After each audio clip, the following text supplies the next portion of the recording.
Mantap, sudah bisa. Oke. Silakan. Horas, Amang Inang. Horas. Iya. Horas.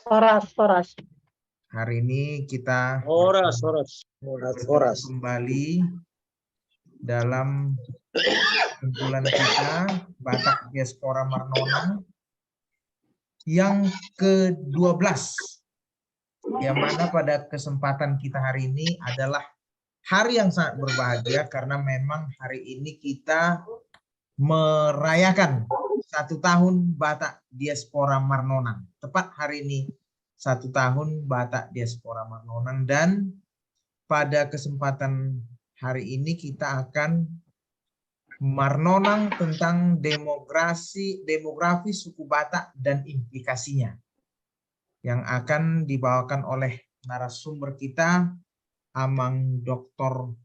Wilson Raja Gugup. Untuk membuka Marnonang kita pada malam hari dan siang hari dan pagi hari dimanapun kita berada ini, kita minta kesediaan Amang Pendeta Jonedi Pakpahan. Ya.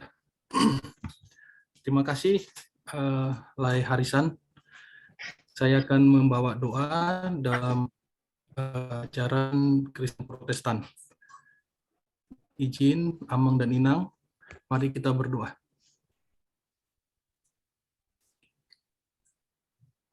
Terima kasih ya Tuhan atas kasih dan anugerah-Mu yang begitu luar biasa dalam kehidupan kami masing-masing.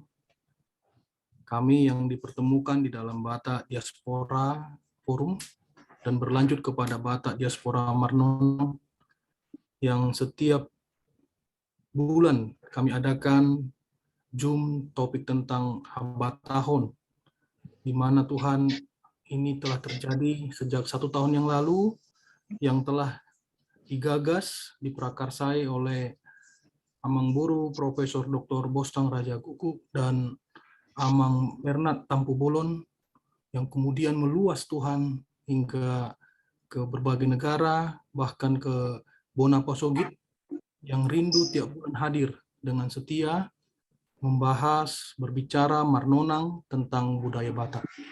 Hari ini Tuhan tepat 1 tahun ulang tahun Batak Diaspora Marnonang. Kami percaya Tuhan dari angka 1 ini akan muncul angka-angka berikutnya, terlebih semakin berkualitaslah Tuhan pemahaman kami tentang budaya Batak. Dan saat ini kami akan mendengarkan pemaparan dari Amang Buru Dr. Wilson Raja Gugup yang dipimpin oleh Namburu Omas Bulan Samosir dan juga Lai Harisan Nenggolan. Kami percaya pemaparan Amang Buru Wilson boleh membuka pemikiran kami bagaimana budaya Batak di berbagai wilayah dengan demografi yang cukup luas boleh menjadi satu kekuatan untuk saling menolong, saling menguatkan, khususnya Tuhan di Bonaposogit agar bisa maju dan sejahtera. Terima kasih Tuhan untuk hati dan pikiran ini yang terus kami pelihara dalam menunjukkan identitas kami sebagai orang Batak, dan kami juga membawa forum ini, Marnonang ini selalu senantiasa di dalam kasih Kristus. Kami akan memulai Zoom ini Tuhan. Kami percaya Engkau menyertai acara ini. Terpujilah nama-Mu ya Tuhan, sekarang sampai selama-lamanya. Dalam nama anak-Mu Tuhan Yesus Kristus, kami berdoa dan mengucap syukur. Amin. Amin. Amin. Terima kasih Amang Pendeta Amin. yang telah membuka Marnonang kita dengan doa. Bapak Ibu, pada kesempatan malam hari ini kita akan Marnonang, di mana sebelum kita mendengar paparan daripada narasumber kita akan mendengarkan penghantar yang akan disampaikan oleh Amang Profesor Dr. Bostang Raja Gugup selaku pembina daripada Batak Diaspora Marnonang. Kepada Amang Bostang kami persilahkan. Mau lihat ditulang Harisan Boni Nainggolan di Tarutung kau teno yang tulangkan Di Tarutung. di Tarutung nape apa irokon napurat tano-tano rangging masih ranggongan ini berada pada udau anggoto ditai toktong masih ngonggongan. Hemat itu. Jadi horas madita saluna. Horas. Horas. Jadi mulai Horas. tema itu hatta dihamu amatara jero inata suripada saluna rodi akka napo subulukta melutung adong di partukuat penamar sangapon. Tapuji matu hatta nama ngaleotik di hitam muse laho marpungu marnonang ngadi tarias semakin tulang harisan Boni marnonang na pasap 22 hon jadi ke-12. Jadi walaupun dulu bulan November memang kita mulai November 2021 sesi pertama, ini adalah sesi ke-12. Jadi ya boleh dikatakan genap 1 tahun dalam arti 12 kali. Jadi puji Tuhan, mau lihat tema di tulang harisan Boni nang mengalian pengantar nakin. Mau lihat nang di narasumber na bui pamoraho Parabinoto atta di bagasa Parabinoto ringotu demografi suku Batak. Anak niba Dr. Wilson Rajauguk, wakil rektor akademik di Universitas Kristen Indonesia Jakarta. Dohot moderator dongan ni tulang harisan Boni ima Dr. Omas Bulan Samosir parumain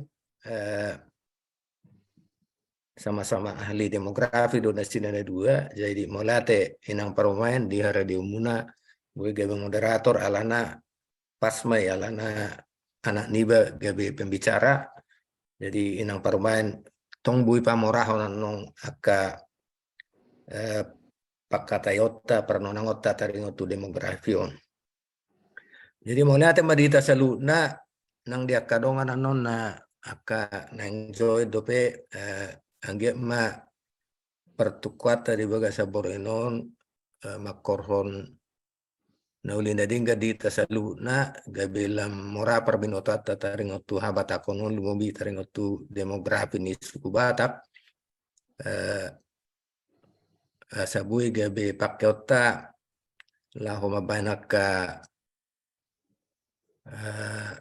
tindakan-tindakan untuk bagaimana melestarikan dan memelihara adat dan budaya Batak ini terutama di kalangan generasi penerus atau kita sebut barangkali generasi Noposo, Batak Noposo. Jadi songon sautik pengantar molo teida nakin user majo asa teida aharun aku nangis yang mulai bulan November tahun 2021 sampai tahun hari user screen majo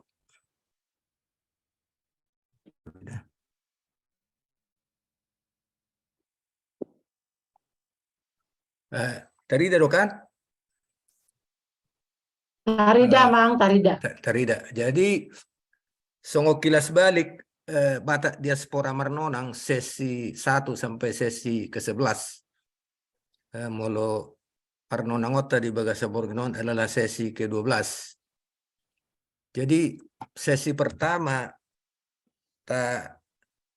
mulai di tanggal 27 November 2021 mengenai marga dan tarombo atau kita sebut dalam bahasa Batak tarombo silsila dalam bahasa Indonesianya atau family tree. Bahasa tamulai sianon karena memang orang Batak itu dikenal pertama-tama dari marganya. Itu yang pertama. Jadi boleh dikatakan tampilan pertama orang Batak itu adalah marga. Kira-kira seperti wajahnya itu ya marganya lah kira-kira itu. Jadi ya. Nah marga ini berkaitan dengan tarombo ya. Nah ini memang jadi perdebatan karena tidak semua rupanya orang Batak menyimpan tarombonya ya. apalagi misalnya kalau saudara kita dari Karo, ya belum tentu ya sampai kepada siapa leluhurnya seperti kami. Misalnya saya Raja Guguk, saya nomor 15. Jadi saya punya Tarombo dari nomor 1 sampai nomor 15. Saya tahu anak Niba Dr. Wilson adalah dari apa namanya Raja Gugu juga, Tahal Diaji. Kalau saya dari Tagor di Laut. Jadi kami dari Manukul Langit ada Opu Palti Tagor di Laut, Bibes Sunggulo Tahal Diaji. Jadi kami nomor 2, anak Niba Dr. Wilson nomor 4, siapa paran nomor 4, Iwan Nagawi Maramak Tue mana, Alaiman nomor 10, nomor 5. Jadi inilah contohnya. Jadi kita awali dari sini. Kemudian berikutnya sesi kedua 17 Desember Pangapuan Marga. Ya karena ada juga orang dari suku lain yang menikah dengan orang Batak atau diangkat menjadi orang Batak lalu dia diberi marga. Nah, kalau istilahnya diapu atau pemargaan lah katakan ya. Jadi ini kita bahas juga waktu itu ya. Karena kita sebut antara harapan dan kenyataan, karena harapannya begini, kenyataannya tidak selalu sesuai dengan harapan kita, bahwa orang itu misalnya akan memegang marganya, memanfaatkannya, belum tentu ya. Kemudian sesi ketiga Dalian Natulu. Nah ini menurut saya ya, menurut pemahaman saya, inilah karakter inti dari orang Batak, Dalian Natulu. Karena Dalian Natulu itu dikatakan sebagai sistem sosial kekerabatan orang Batak. Jadi semua diatur dalam Dalian Natulu ini, baik di dalam pertuturan, baik di dalam ulau nadat, itu semua berdasarkan Dalian Natulu. Nah kita tekankan ini, makanya dari awal-awal juga kita sudah bahas ini. Ada semua presentasi, bahan presentasinya nanti bisa disampaikan oleh tulang saya Bernard Tampubolo nanti bagaimana cara mengaksesnya, karena ada juga recordingnya.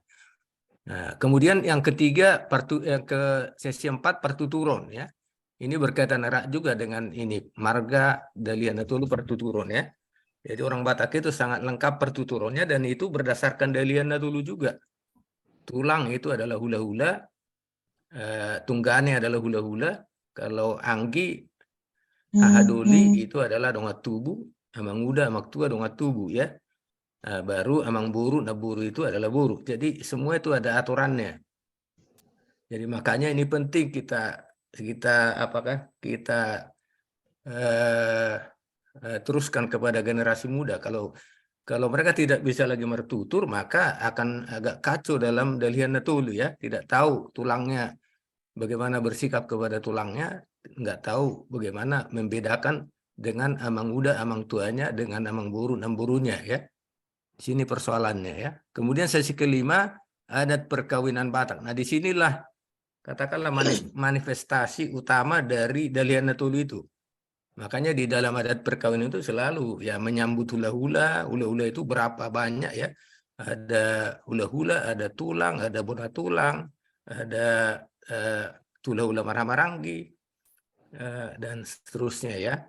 Kemudian kalau buru itu jadi perhobas, dongat tubuh ikut duduk bersama kita. Jadi di situ memang prinsipnya juga Dalian Natulu ya, di dalam adat perkawinan, adat kematian juga begitu ya, dan seterusnya ya. Kemudian sesi 6 asal usul si Raja Batak ya. Karena waktu itu banyak diskusi di Batak Diaspora Forum yang menjadi wadah kita untuk berdiskusi dari waktu ke waktu, WhatsApp group, WA group, maka kita bahas asal usul si Raja Batak.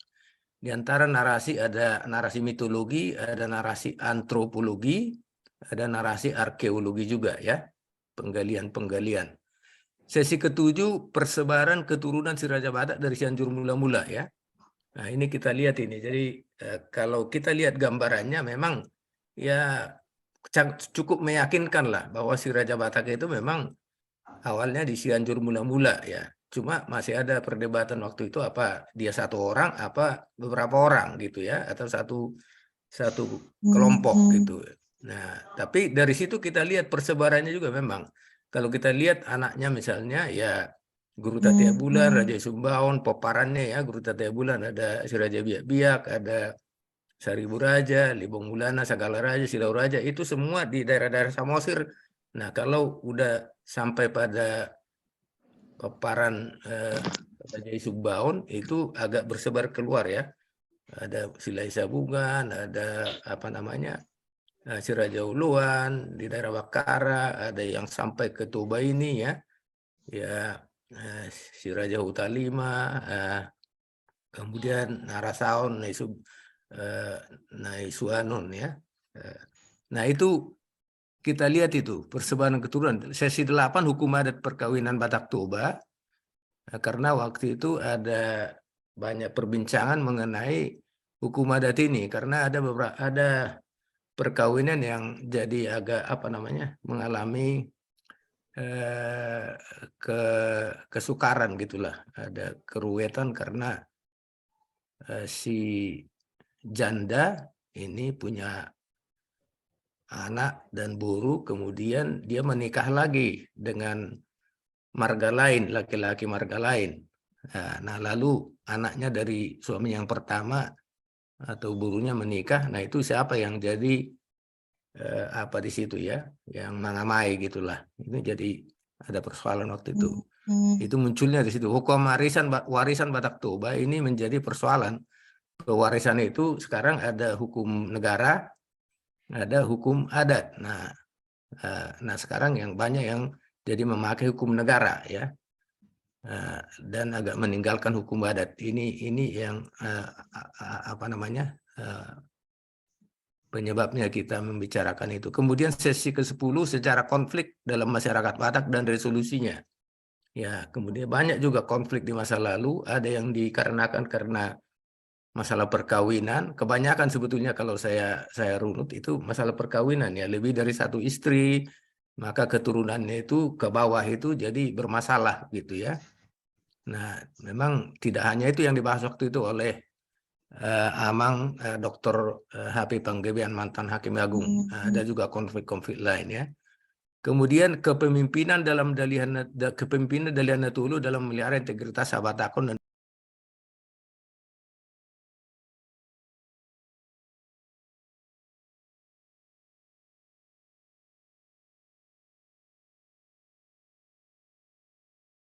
baik. Apakah suara saya terdengar? nah, terdengar. Jadi dia hamu awanami do inangami nawahoromi hami. Pertama-tama mau lihat di gudang pesatami itu punguata Batak Marnonang.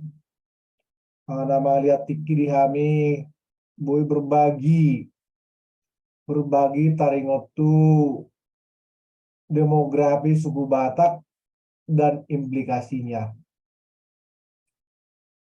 Data resmi tentang suku Batak hari ini kita nggak punya. Kita tidak punya data resmi berapa banyak, dan data terbaik yang ada di Indonesia ini adalah hasil sensus penduduk 2010.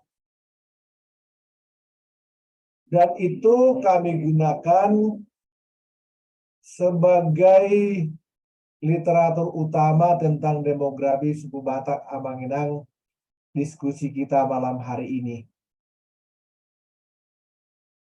Banyak perdebatan, banyak diskusi, dan banyak ketidaksetujuan tentang angka-angka ini. Pada sisi lain, inilah angka yang paling baik dan paling bisa dipertanggungjawabkan yang kita miliki saat ini. Soalnya Manginang ya, demikian. Banyak kita tidak setuju angka itu, banyak bahkan sekitar 10-20 tahun lalu sebetulnya sempat terjadi kehebohan di Indonesia tentang genosida yang dialami oleh Batak yang ditulis oleh seseorang Batak dan banyak protes. Itu angka nggak benar. Itu contoh. Yang kedua, dari data yang saya gunakan dalam diskusi kita pada malam hari ini. Data yang ketiga, informasi sedikit, saya dapatkan dari disertasinya Profesor Jansi Aritonang tentang ada masa tanda kutip kelam dari suku Batak dari sisi demografi, yaitu ketika terjadi perdagangan perempuan Batak. Suatu masa ada terjadi perempuan Batak, pusatnya itu di daerah Tongging, dijual ke Malaysia, dan disebut-sebutkan leluhur konglomerat Malaysia sekarang itu sebenarnya buruh Batak. Itu pengantar Amang ya. Jadi data resmi adalah dari sensus penduduk 2010. Kemudian ada sedikit data sedikit informasi yang saya ambil dari, nanti saya akan sebutkan. Terus kemudian ada terjadi masa perdagangan buruh Batak pada zaman masa lalu. Amang Inang yang kami hormati, izinkan saya sedikit membacakan sebuah komentar dari Jacques Chirac. Waktu itu beliau adalah Perdana Menteri di Prancis tahun 84. Dia berkata begini, "If you look at Europe and then other country, the comparison is terrifying. In demographic terms, Europe is vanishing. 20 or so years from now, our country will be empty. And no matter what our technological stress, we shall be incapable of putting it to use."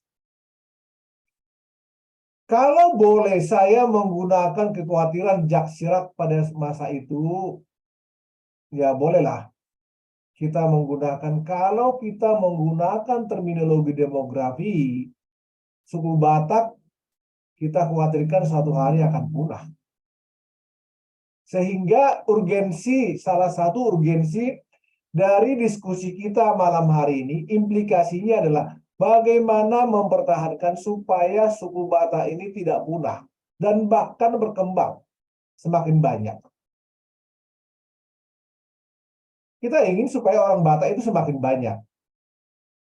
Perlu saya sampaikan, salah satu suku bangsa yang paling cepat, yang paling menerima program KB dengan 2 anak di Indonesia ini adalah suku Batak. Salah satu suku yang para rohaniawan berani dan menggunakan program pemerintah, program KB dari mimbar adalah rohaniawan kita. Dari mimbar. Ya, Muslim cenderung tidak menggunakan itu, Katolik apalagi mereka tidak mau. Tetapi sangat biasa kita mendengar waktu itu pendeta-pendeta berkhotbah dari mimbar. Oh, berKB mahamu. Itu mengkhawatirkan sebetulnya jangka panjang. Studi kami melakukan begitu. Jadi Amang Inang, izinkan saya masuk ke bagian diskusi kita, pengantar. Saya mulai dari diskusi tentang pendefinisian suku Batak oleh suku bangsa oleh Biro Pusat Statistik. Suku bangsa adalah kelompok etnis dan budaya masyarakat yang terbentuk secara turun-temurun.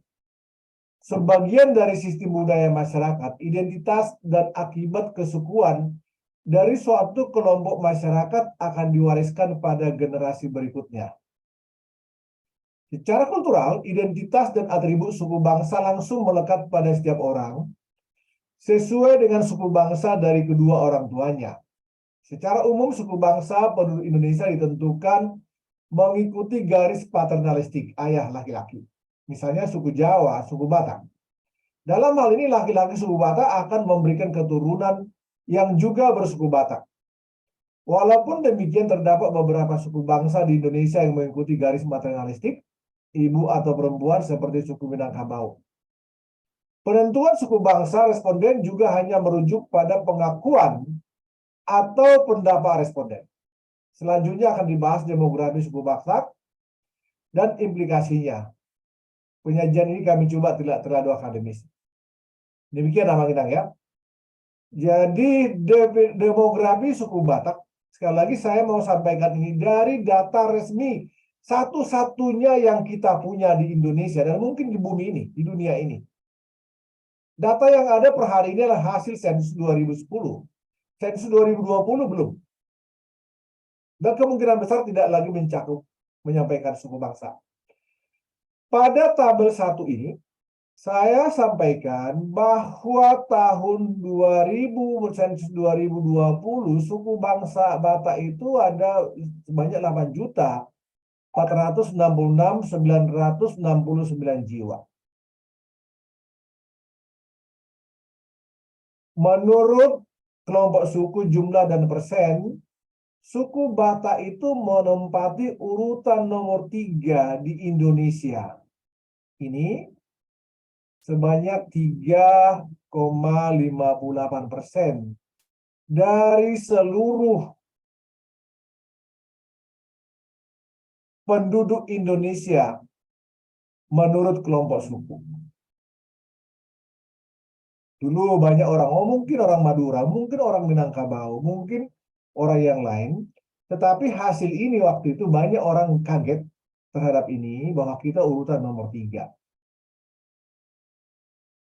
Ini adalah kekuatan. Angka ini adalah kekuatan dan sumber posisi tawar Batak di Indonesia ini. Khususnya dari power sharing. Baik Aminang, saya lanjutkan hasil bagaimana sensus penduduk 2010 mengelompokkan suku Batak. Pertama suku Batak Akola, Batak Karo, Batak Mandailing, Batak Pakpak Dairi, Batak Simalungun, Batak Tapanuli, Batak Toba, dan Dairi. Soal pendefinisiannya bagaimana itu? Ya, kita tidak perlu mendiskusikan malam hari ini. Saya hanya menyajikan bagaimana sensus penduduk 2010 menyebutnya. Tadi Prof. Kosta berkata ya tidak 6, ini 1, 2, 3, 4, 5, 6, 7, 8.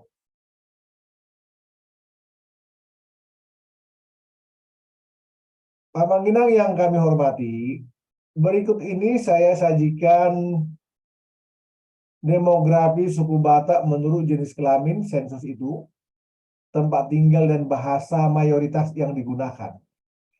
Jadi menurut sensus 2010, laki-laki Batak 50,41%, perempuannya 49,59%. Lebih banyak laki-laki. Tempat tinggal di desa 50,25%, di kota 49,75%. Artinya, dilihat dari sini, sesungguhnya orang Batak itu sudah masyarakat urban. Sudah hampir 50-50 nih. Ini dia. Tadi Prof. Kosta menyampaikan bagaimana penggunaan bahasa Batak. Perlu kita pikirkan dan menjadi perenungan bagi kita bersama-sama. Dari data itu dikatakan hanya sebesar 39,19% orang Batak, suku Batak, yang menggunakan bahasa Batak sebagai bahasa utama. 40% saja. Yang lainnya menggunakan bahasa lain. 39,19%, 60,81% suku Batak itu menggunakan bahasa lain sebagai bahasa utama dalam kehidupannya. Jadi kalau tadi kita sebutkan, kita perlu melestarikan budaya Batak dari sisi penggunaan bahasa, angka ini perlu menjadi perhatian kita. Tidak banyak. Ya jangan-jangan yang ada di ruangan ini pun sesungguhnya di antara kita bukan di antara yang ini. Saya menduga begitu. Dan saya juga harus mengakui bahwa kami sendiri di rumah ada pada ini. Karena bahasa utama kami bahasa Indonesia. Dan sebagian bahasa Inggris kami gunakan di rumah. Baik Aminang, sensus 2010 berkata juga bahwa tentang persebaran suku Batak. Data itu belum ada berbicara tentang provinsi. Belum menyusun provinsi. kabupaten, kota. Hanya provinsi. Sebanyak 68,33% suku Batak tinggal di Sumatera Utara. Yang kedua di Provinsi Riau, 8,166%. Yang ketiga di Jawa Barat, 5,521%. Di DKI 3,858. Sumatera Barat 2,628, di Kepulauan Riau 2,465, Aceh 1,7, Banten, Jambi, dan seterusnya. Paling sedikit ada di Sulawesi Barat, Gorontalo, dan Maluku Utara. Persebaran sumpah. Data sensus itu tidak menyebutkan berapa persen yang tinggal di luar negeri. Ya bisa saja kita menyebutkan sekian orang, tetapi itu tidak direkod, tidak tercatat dalam data resmi yang dipublikasikan ini. Amanginang yang kami hormati, kalau saya coba membuat tren linear pertumbuhan suku Batak menggunakan angka Indonesia rata-rata 1,38% per tahun. Ya, kalau tahun 2010 kita ada 8,4 juta, ya sekarang ini sekitar 9,7 juta tahun 2020. Kalau begini ya, kalau kita menggunakan dengan asumsi angka pertumbuhan Indonesia. Artinya akan ada angka ini, artinya ada penambahan suku Batak sebanyak 124.346 orang per tahun.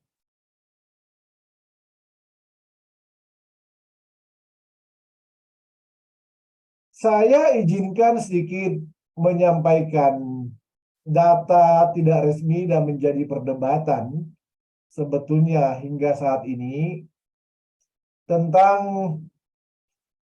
bahkan di bukunya saya melihat ada beberapa buku yang diterbitkan oleh suku Batak, terutama bukunya Amang Mangaraja Onggang Perlindungan ini. Beliau menyatakan Tarombo sekarang itu sesungguhnya tidak akurat. Tarombo-tarombo yang dimiliki oleh orang-orang Batak, bahkan tarombo yang saya miliki sesungguhnya kurang akurat. Kenapa? Karena tarombo itu cenderung menarik ke diri masing-masing dan tidak melihat ke angka secara agregat. Tidak melihat. Jadi, menurut beberapa sumber, ini perlu setuju atau tidak setuju, dan ini perdebatan di beberapa waktu lalu ya. Ini data ini menjadi masalah dan ada orang berpikir ini mengakibatkan perpecahan di Indonesia sehingga tidak banyak dibicarakan. Tetapi saya ingin kita mendiskusikan mengingat ini kembali. Terdapat suatu masa terjadi mortalitas tinggi pada suku Batak. Sekali lagi saya hanya izinkan saya mengajak Amanginang sekarang melihat dari sisi angka-angka saja dulu. Tidak melihat implikasi yang lain.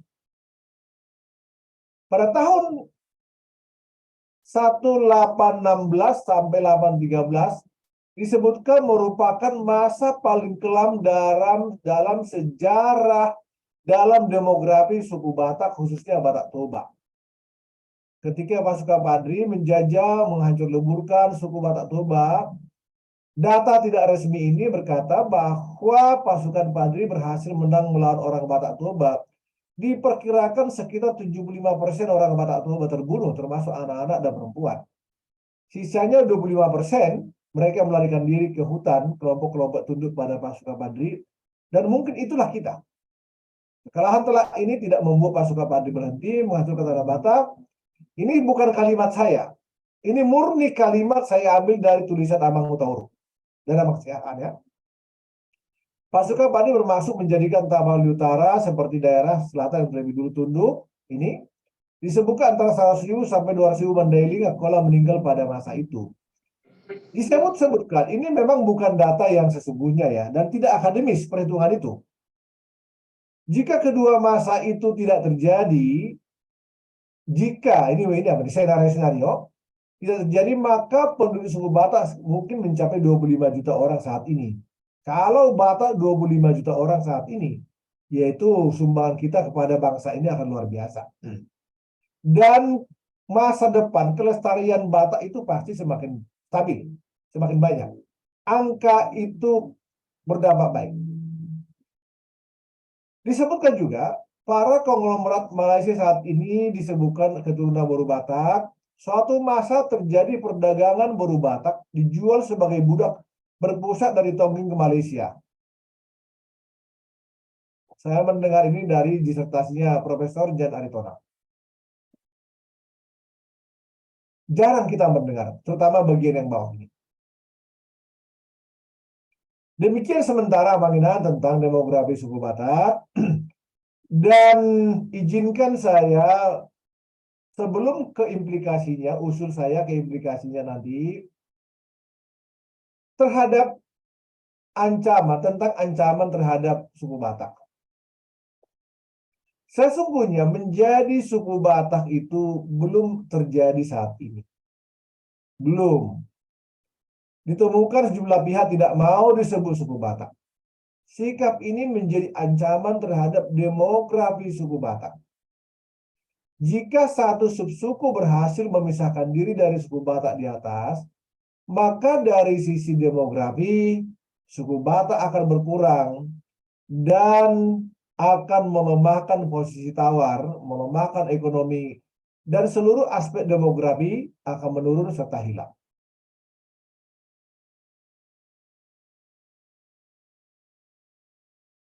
Izinkan kami menyampaikan beberapa poin dari implikasi demografi yang di atas tadi. Dari sisi demografi, kita ingin jumlah orang Batak itu banyak, besar. Selain memiliki human capital, modal manusia, kita banyak pengacara, secara rata-rata pendidikan tertinggi dari sebuah suku di Indonesia dimiliki oleh orang Batak setelah Cina, dan pendapatan per kapita mungkin orang Batak salah satu tertinggi di Indonesia. Untuk menjadi bangsa yang kuat, tanda kutip ya, diperlukan jumlah penduduk yang besar. Ini implikasinya Bang Ina. Kita memerlukan jumlah orang Batak yang banyak. Tidak mungkin ada budaya Batak, tidak mungkin ada kultur Batak kalau jumlah kita tidak banyak. Harus banyak. Semakin banyak, semakin baik. Implikasi jika sebuah suku mempunyai jumlah yang besar. Berikut ini saya berikan beberapa implikasinya dari sisi demografi. Pertama, jumlah penduduk besar itu berdampak pada power sharing.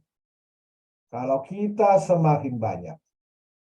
Kalau Batak ada 25 juta, pembagian kekuasaan akan semakin condong kepada orang Batak. Ahli politik mengandalkan jaringan patron klien untuk mempertahankan dukungan, sementara hubungan antar elit berseberangan, walaupun hubungan antar elit berseberangan, tetapi kalau orangnya banyak, orangnya akan mempunyai daya tawar.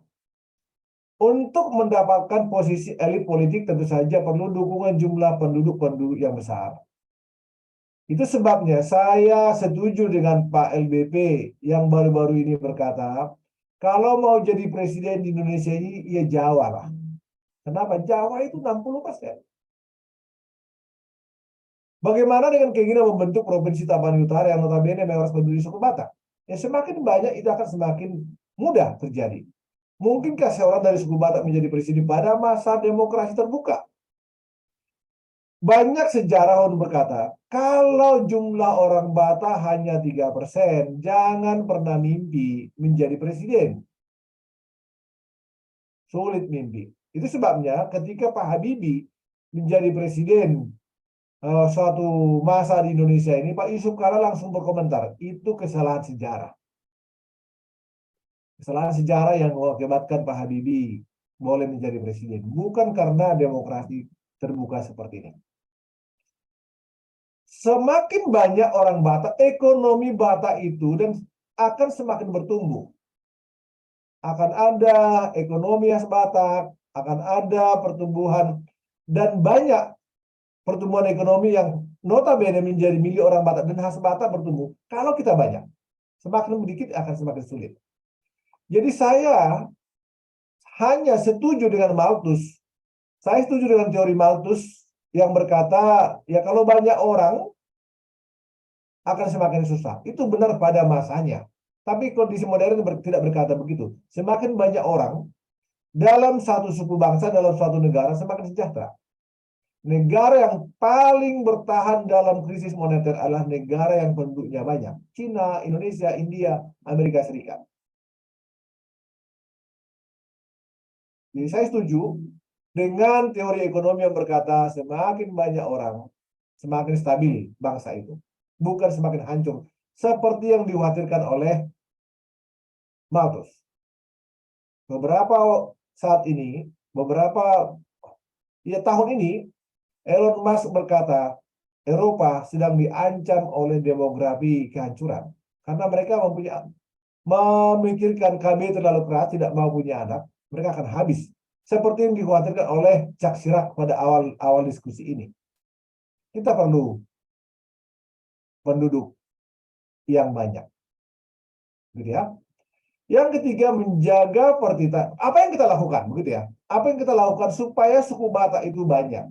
Yang pertama tentu saja menjaga fertilitas. Jangan lagi punya anak dua. Kalau kita berpikir menyetujui apa yang diusulkan oleh BKKBN punya anak dua, suatu saat suku Batak itu akan punah. Dua orang tua, anaknya cuma dua, ya lama-lama itu akan habis, didera oleh mortalitas penyakit-penyakit. Hitung-hitungan saya, kalau Indonesia saja menerapkan program KB, semua orang di Indonesia hanya punya anak dua, semuanya 75 tahun ke depan Indonesia akan habis. Punah. Saya mengusulkan dalam diskusi kita malam hari ini, ya kita doronglah anak-anak kita punya anak 4 atau 6 orang. Saya memahami ini, ya sudah, anak-anak sudah besar, dan anak kami 2, dan kemudian hari saya memahami ini. Kalau dulu saya memahami ini, mungkin anak saya akan 6 sekarang. Yang kita lakukan kemudian adalah mortalitas, menjaga kesehatan. Kalau kita lihat data lain, data demografi, salah satu daerah dengan tingkat prevalensi yang paling tinggi di Indonesia adalah 7 kabupaten yang penduduknya warga suku Batak, sekitar Danau Toba. Artinya kita sesungguhnya tidak sehat. Orang Batak sesungguhnya tidak sehat. Data resminya tidak ada. Tetapi kalau lihat per kabupaten, ini stunting sangat tinggi itu termasuk di daerah 7 kabupaten di sekitar Danau Toba. Selanjutnya implikasi yang perlu kita lakukan adalah memelihara habatahon. Salah satu ancaman terhadap keberadaan suku Batak saya melihatnya adalah potensi terpecah. Karena didapati sejumlah pihak yang tidak mau mengelompokkan diri pada suku Batak. Contoh demografi yang paling mudah kita amati adalah ini. 68% penduduk Sumatera Utara orang Batak, tetapi di era demokrasi modern sangat-sangat tidak kita lihat lagi orang Batak menjadi gubernur di Sumatera Utara. Tidak lagi. Kenapa? Kita punya potensi mudah terpecah. Kita perlu memelihara ini. Potensi terpecah karena dapati sejumlah pihak tidak mau mengelompokkan diri dari suku Batak dan mudah dipecah secara primordial. Untuk menjadi Batak dalam bidang politik, ekonomi, sosial budaya, semua suku Batak perlu dan harus bersatu membentuk kekuatan bersama suku Batak. Indonesia pun sesungguhnya menganut sebuah filosofi bersatu kita teguh, bercerai-berai kita rubuh. Ya Batak pun seharusnya mengadopsi itu. Membangun institusi dan inovasi Batak yang kuat. Beberapa waktu lalu, saya pernah berbicara dengan Pak Mokhtar Riyadi ketika saya di UP Pelita Harapan. Beliau berkata Batak itu bagus kalau sendiri-sendiri. Pertama. Yang kedua, belum ditemukan institusi yang Batak pemimpinnya atau pemiliknya atau mayoritas orang dalam itu menjadi kuat. Belum. Cina disebutkan sudah ada perusahaan Cina 5 generasi bertahan. Katanya perusahaan Batak itu paling kuat bertahan 2 generasi. Itu dari sisi itu. Sisi lain, institusi besar yang mayoritasnya dimiliki orang Batak itu belum ada. Cenderung menjadi melemah. Semakin banyak Batak di dalam, semakin melemah institusi itu. Tionghoa disebutkan 5 generasi sudah ada. Jadi, tidak berlangsungan kerajaan bisnis melemahkan inovasi karena Batak pun sesungguhnya perlu belajar, perlu memperkuat diri. Bagaimana mengatur, mengelola institusi. Jadi itu memang sementara yang sebagai pengungkit dari diskusi kita ini, poinnya adalah bahwa kita memerlukan, kita menginginkan jumlah suku Batak yang besar. Semakin besar jumlahnya semakin baik. Demikian Abang Inang yang kami hormati, saya serahkan kembali ke Abang Inang moderator. Silakan kita mendiskusikannya. Terima kasih. Baik, terima kasih banyak Amang Raja Guguk.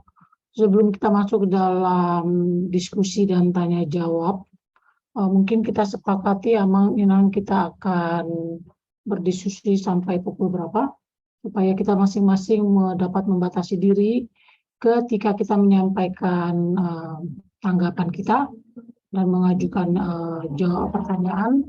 Per orang tidak lebih dari 3-5 menit supaya kita semua mendapat kesempatan untuk mengajukan pendapat dan kita fokus kepada apa yang mau kita sampaikan. Mohon kepada Amang Prof. Bostang, kita diskusi sampai pukul berapa Amang? Kita ada Amang Harisan 21.30. Apakah terlalu malam buat kita semua? Besok mengingat besok akan ke gereja. 21.30 ya Mang Inang ya. Kita akan diskusi sampai artinya ada 8 tambah 30, 38 menit untuk diskusi tanya jawab. Sekali lagi saya mohon pengertian kita semua untuk mengajukan komentar pendapat tidak lebih dari 5 menit paling lama, 3-5 menit supaya semua orang yang ingin mengajukan komentar dapat menyampaikannya. Namun sebelum kita sampai ke dalam diskusi, izinkan saya menambahkan sedikit saja tentang suatu isu yang menjadi perhatian pemerintah negara-negara di dunia saat ini adalah tentang kepunahan. Oleh yang disebabkan tadi sempat disampaikan oleh Amang Raja Guguk, oleh karena perilaku fertilitas yang semakin menurun, adanya kecenderungan tidak kawin, tidak punya anak, lalu kemudian punya anak sedikit, ya. Dan di kalangan suku Batak itu isunya adalah supaya nanti kalau matua itu sahur matua, begitu ya. Jadi kalau anaknya sedikit lebih cenderung bisa sahur matua, begitu ya. Karena kalau banyak 12 bisa-bisa dipanggil Tuhan sebelum sahur matua, begitu ya. Karena maunya kalau matua ya sahur, begitu ya. Nah itu yang pertama. Lalu kemudian salah satu provinsi di Indonesia yang mulai takut punah itu adalah Provinsi DI Yogyakarta. Karena itu merupakan salah satu provinsi di Indonesia yang paling sedikit banyak penduduknya. Dan kita perlu tahu bahwa Indonesia itu diproyeksikan tidak akan lebih dari 340 juta jiwa, begitu ya. Jadi kurvanya penduduk itu logistik sifatnya. Jadi mula-mula dia lambat tumbuh, lalu dia tumbuh cepat, habis itu dia lambat tumbuh lagi, begitu. Jadi Indonesia diperkirakan akan berkurang mulai tahun 2067. Itu sebabnya Presiden Joko Widodo sudah mulai memberikan wanti-wanti kepada Badan Perencanaan Pembangunan Nasional agar menjaga tingkat kelahiran Indonesia tidak akan turun, begitu ya, dipertahankan pada tingkat tertentu supaya kita jangan punah suatu saat seperti yang sudah mulai ditakutkan oleh banyak negara-negara maju. Lalu kemudian jadi itu sangat relevan dengan kita orang Batak, ya, bahwa ya kita perlu memikirkan ulang. Kita menasihati anak kita itu punya anak berapa kalau mereka belum tangan. Demikian tambahan dari saya. Saya persilakan, tidak ada yang angkat tangan. Pertama dari Sabda, Suara Anak Bangsa. Ya, lalu kemudian dari Amang Roland Mutajulu. Saya persilakan, saya ingatkan kembali, tidak lebih dari 5 menit. Saya akan mencatat waktu, dan apabila lebih saya akan minta untuk berhenti. Terima kasih. Silakan Sabda. Ya, terima kasih Ito dan juga rekan sekalian. Nama saya Matias Tamba ya, cuma ini saya pakai channel saya Sabda Suara Anak Bangsa Sedunia. Terima kasih juga dengan pembicara sebelumnya yaitu Bapak Raja Gugu, Ray Wilson Raja Gugu. Nah, cukup menarik sekali paparan Ray ya mengenai suku Batak ini. Terutama saya menyoroti di bidang meningkatkan suku Batak dan juga bahasa Batak dan malu jadi suku Batak. Ya. Nah, saya lihat dulu dari segi bahasa Batak. Percaya atau tidak ya, di Amerika ini, kebetulan saya tinggal di Amerika ya, ada satu tugu, di tugu itu menyebutkan hanya 6 bahasa yang akan selamat di dunia ini. Ya, 6 bahasa. Begitu saya lihat, bahasa Indonesia nggak ada di dalamnya, apalagi bahasa Batak. Ya. Nah, kenapa demikian? Lalu saya korek, pelajari. Hanya satu yang menyebabkan mereka survive dari segi bahasa. Bahasa mereka ada di dalam ilmu pengetahuan. Contoh, ya, bahasa Inggris ada di dalam ilmu pengetahuan, mempelajari biologi dalam bahasa Inggris, fisika, kimia, matematika. Begitu juga bahasa Cina, begitu juga bahasa Rusia, begitu juga bahasa Arab, ya, dan juga bahasa Jepang. Ya, 6 bahasa itu survive karena mereka memasukkan bahasanya di dalam ilmu pengetahuan. Bahasa Indonesia ada, tetapi dibandingkan ilmu pengetahuan yang ditulis dalam bahasa Indonesia dengan mereka, tidak ada apa-apanya ilmu pengetahuan kita. Sekarang kita masuk ke bahasa Batak. Adakah bahasa Batak menulis biologi? Enggak ya. Menulis fisika? Enggak ya. Matematika? Enggak. Kimia? Apalagi. Nah, jadi kalau kita mau survive bahasa Batak, masukkan bahasa Batak itu di dalam ilmu pengetahuan. Menulis dalam ilmu pengetahuan. Dulu bahasa Batak itu ada terkenal karena kita seperti bangsa sebelum negara ini merdeka, ada bangsa Indonesia, kita ada bangsa Batak, ada korannya, ada mata uangnya, ada benderanya, ada agamanya, komplit. Terkenal bahasa Batak. Ada medikalnya juga menulis mengenai ilmu pengetahuan di bidang medikal. Memang medikalnya tradisional, tetapi itulah level pengetahuan pada saat itu. Nah, untuk meningkatkan bahasa Batak, tulislah ilmu pengetahuan di dalam bahasa Batak. Saya pernah satu cerita begini. Saya kan bawa anak ke Indonesia, lalu saudara-saudara tanya, bisa bahasa Indonesia? Enggak. Bisa bahasa Batak? Apalagi? Gitu ya. Nah, tolong ya diajarinlah begini begitu. Iya, saya bilang. Tapi lama-lama ditanyain terus, lama-lama pertanyaannya menjadi ngeledek kan gitu ya. Lalu saya terangkanlah. Sekarang beginilah, saya akan ajari anak saya ini bahasa Batak. Kalau kalian sanggup menulis bahasa Batak itu di dalam ilmu pengetahuan. Nah, kenapa? Karena anak yang di luar negeri ini harus belajar, keras sekali mereka belajar. Bahasa Inggrisnya harus diperhatikan, PR-nya harus dikerjakan. Mereka punya PR, orang tua juga ikut punya PR. Jadi waktu sangat menentukan, sehingga mereka bisa mengejar cita-cita mereka. Nah, meningkatkan suku Batak. Ya. Di suku Batak kita ini adatnya yang sedemikian rupa, membuat kita banyak berpesta. Dari Senin sampai Minggu, dalam 7 hari, 5 hari bisa berpesta kita. Lalu meninggalkan anak. Ya, di rumah. Saya melihat sendiri itu ya, di tetangga saya ketika saya pulang, adik, ini jam 10 malam kenapa masih di dalam di luar main pasir di jalanan gitu ya. pulanglah, Bapak Mamat lagi pesta. Loh, kapan pulangnya? Nggak tahu. Nggak, ya udah di rumah belajar. Nggak ngerti aku. Jadi nggak ada yang ngajari dia. Ya, itulah bagaimana kita memanfaatkan waktu, karena acara pesta ini mengkonsumsi waktu yang sangat banyak sekali bagi keluarga, sudah bekerja, lalu berpesta. Untuk anak-anak apa? Mereka punya PR. Ya, nah itulah salah satu kendala dengan pesta-pesta. Lalu tadi dengan populasi kita. Maaf Pak Mang, sudah 5 menit. Kalau ada tambahan nanti, kalau yang lain Oke, sudah diberi silakan. kesempatan. Ya, makasih. Ya, makasih. Silakan Ya. berikutnya Amang Roland. Terima kasih.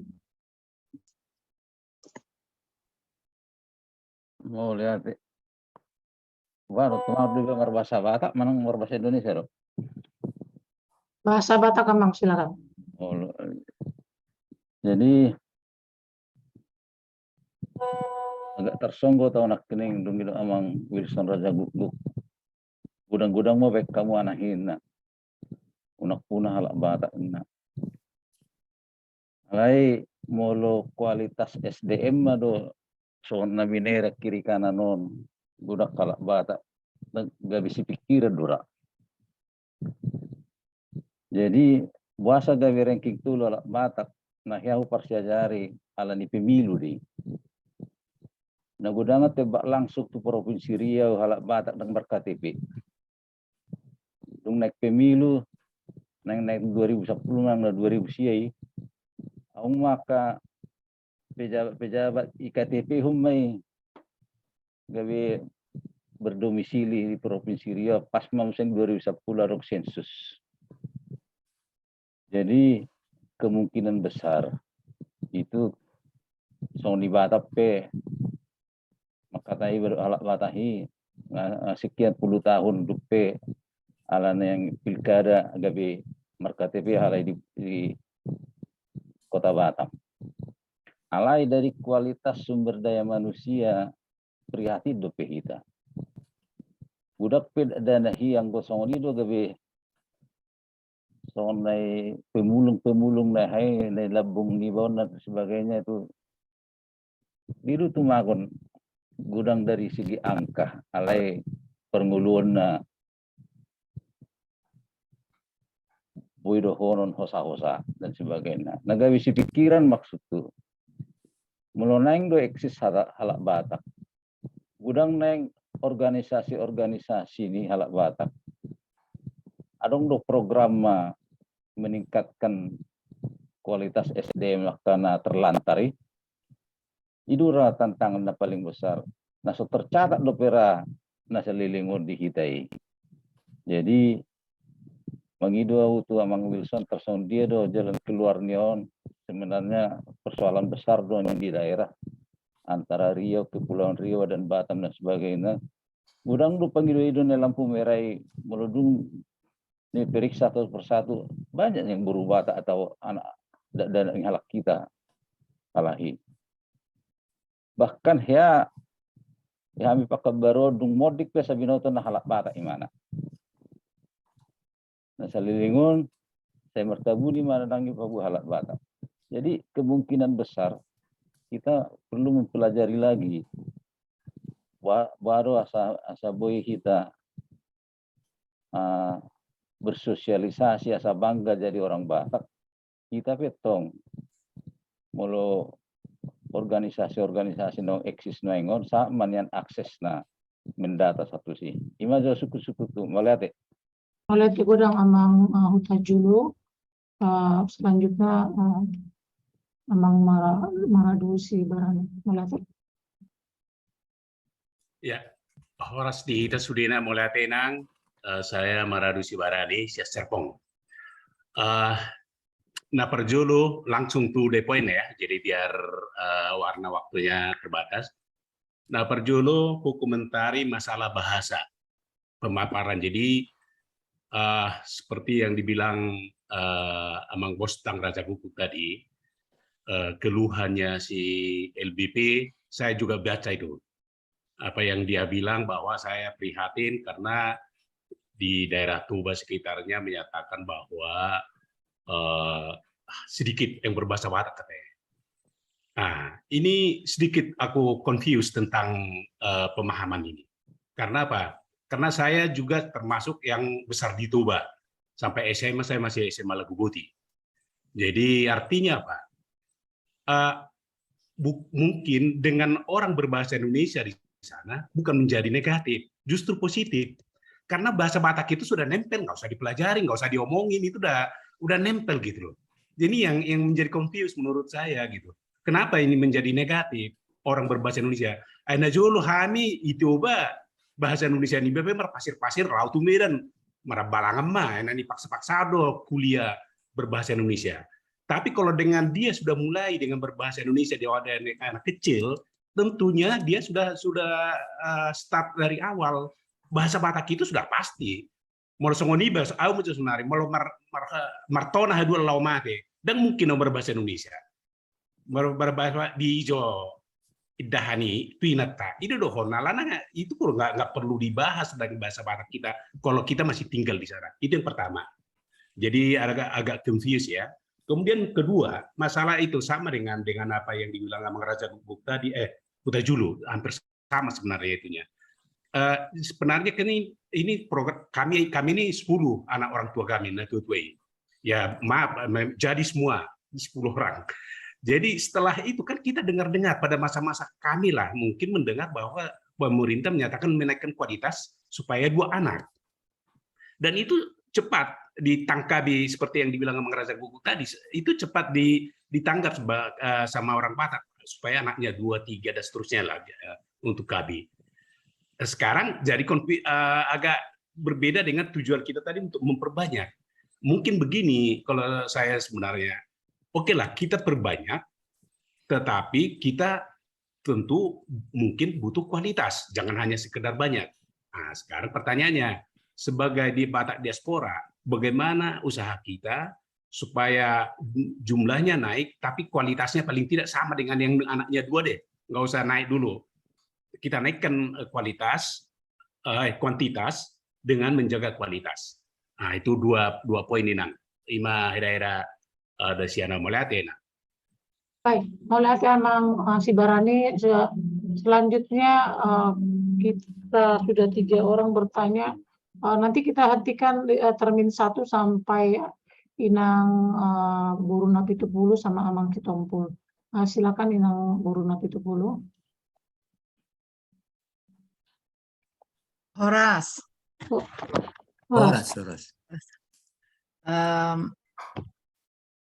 Ada 2 hal yang mau saya respon. Ya, yang pertama masalah sumber daya manusia, karena ini kita berbicara tentang jumlah dari sumber daya yang orang Batak. Nah, yang kemudian yang kedua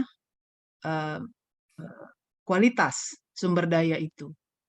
Tapi saya melihatnya karena kita berbicara tentang demografi, sebenarnya kan Danau Toba sekitarnya itu sudah cukup luas untuk ditempati oleh masyarakat Batak ya. Kalau secara luas, kalau dibuat misalnya perkiraan per kilometer berapa orang, ya, dengan kualitas yang up to date, ya, artinya misalnya dengan keadaan ekologi di sekitar Danau Toba, misalnya ya kita tahu sendirilah perubahan iklim sekarang, kemudian manajemen sumber daya alam yang jauh dari yang seharusnya. Jadi terjadi semacam pelarian masyarakat di sekitar orang Batak di sekitar Danau Toba. Dari dulu barangkali kita sudah tahu merantau.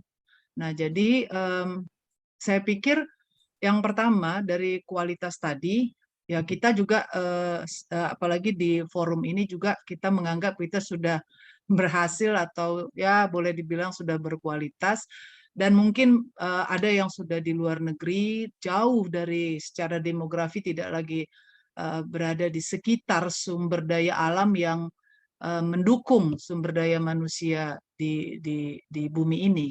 gitu. Jadi saya bukan bingung, tetapi saya pikir barangkali dua hal tadi mungkin kita bisa padukan. Kita berpikir kembali bagaimana supaya orang Batak berada di tanah Batak dengan kualitas yang kualitas bukan soal kualitas, tapi dengan perspektif yang berbeda. Jadi kalau dia tidak suka bahasa Batak atau tidak bisa lagi berbahasa Batak, mungkin ada yang disconnect gitu ya antara orang Batak dengan bahasanya, dengan budayanya, dengan asal-usulnya. Jadi ada semacam gap antara orang Batak sekarang dengan dari mana dia berasal. Nah, jadi saya mengajak di forum ini, barangkali kita bisa melihat melihat ulang kembali bagaimana supaya orang Batak itu memikirkan tempat ya secara demografi kan tempat di mana orang Batak itu berada atau berasal dari tanah Batak, maka kita fokus ke bagaimana supaya orang Batak bisa kembali ke tanah Batak dengan sumber daya alam yang mendukung mereka.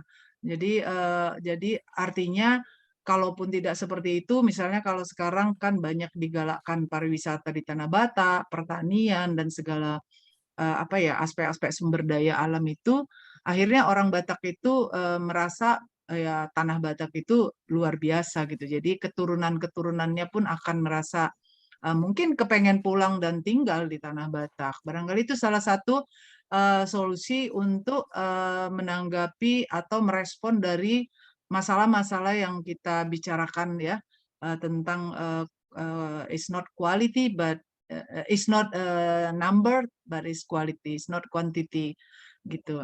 Saya pikir itu ide saya bagaimana supaya forum ini juga memikirkan orang Batak itu secara demografi ya harus kembali berpikir bahwa tanah Batak itu harus ditempati lagi.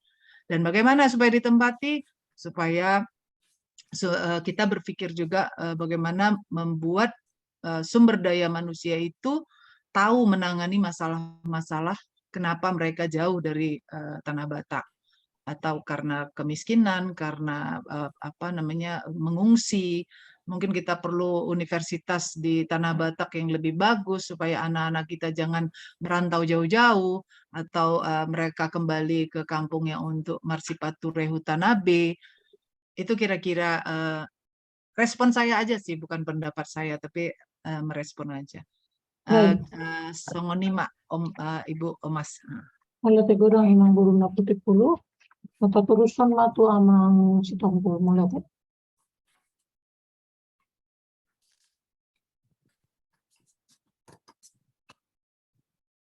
Masih mute Bang Sitompul, masih mute, tolong di unmute Bang.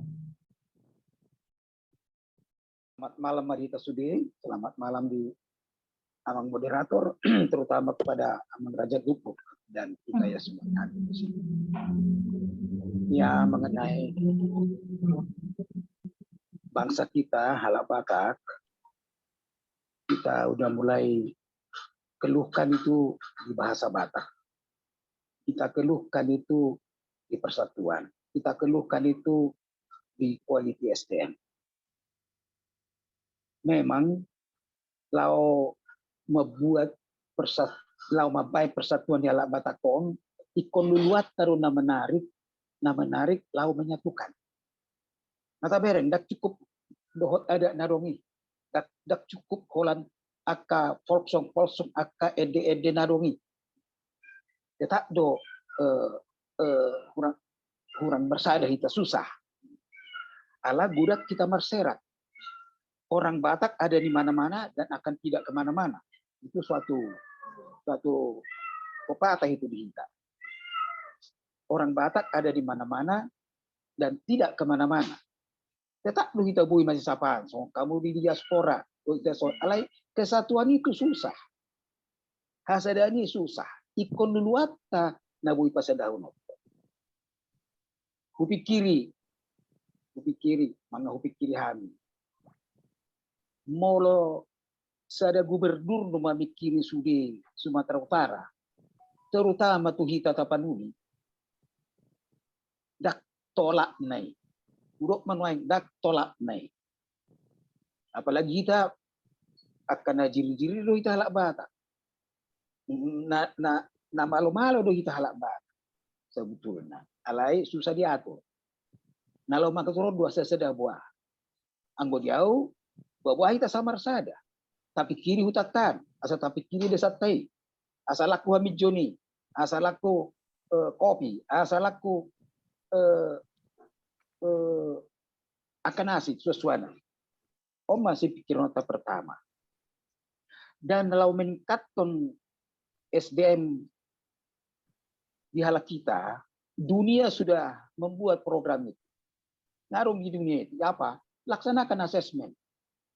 Asal maro, asal dibimbing lagi, quality profesional di semua bidang. Mau nggak profesionalisan, dak saya majir di mana laut tu Sumatera, laut tu Jawa, laut tu dia asal mendapat tidak. Nah di hutai boy tabayang nggak midumengan. Kedua, di Marga Stopul, wakil ketua nih Marga Stopul dao, saya bilang sedunia. Di punguan nami Stopul, PRTS warna Peparan Raja Tugas Stopul, ada yang bagi kami, nama gulaun adat. Nama gulaun adat duka dan suka, ya ada. Alai si ikon pikir kalau nami do akka di organisasi naon akan nama mikiron SDM. Kupikir kami deh, mulai nggak mulai kami sipsi.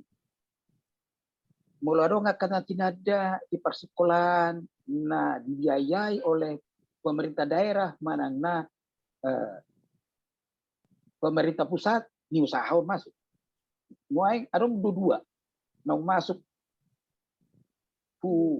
usaha kami di STTD. Kita sudah tahu buat sekolah STTD. Sekolah transportasi darat di Cibitungan. Sama loha dua mulak lagi untuk selesai tamat akan kepala dinas saya dua di sana.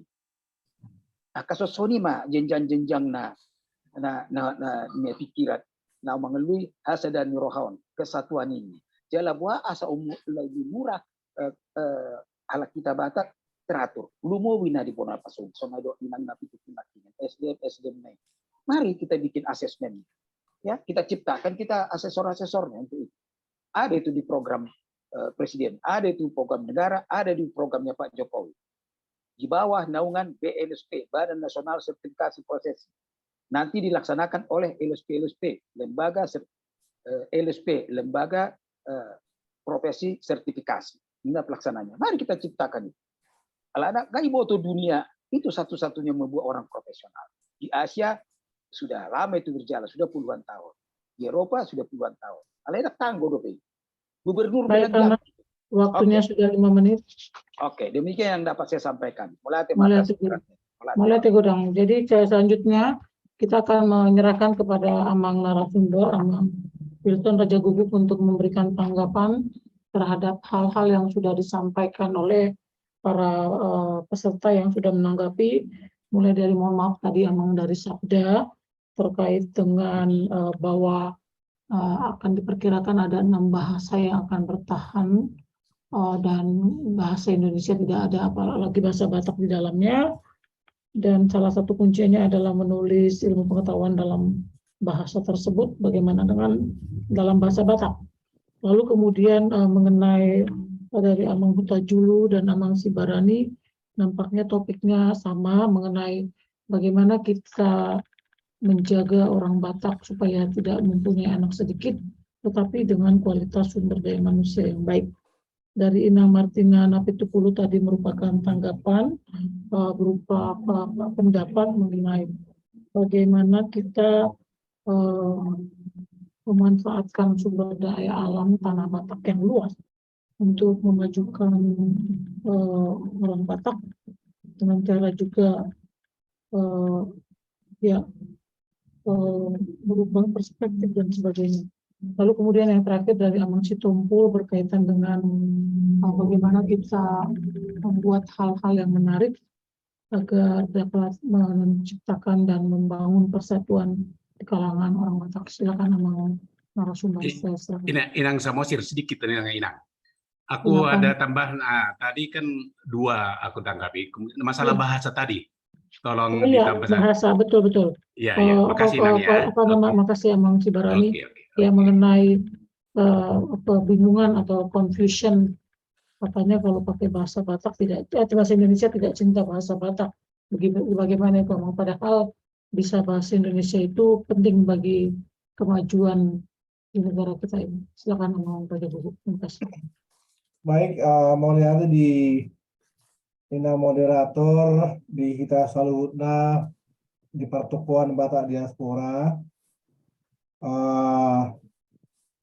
Pertama-tama izinkan kami merespon apa yang disampaikan Amang Matias Tamba. Kami sangat setuju itu Abang Tamba. Saya agak kaget juga kalau kita buka Wikipedia ada bahasa Indonesia, bahasa Bali, bahasa Jawa, tapi bahasa Batak nggak ada. Coba Amang saat ini coba buka di Google, pergi ke Wikipedia, pilih bahasa, nggak ada bahasa Batak. Yang ada bahasa Bali justru bahasa Bali, bahasa Jawa, bahasa Sunda. Wikipedia adalah bahasa Batak nggak ada. Saya setuju. Dan tentang bahasa Batak ini, ya biar bagaimana saya kurang sependapat dengan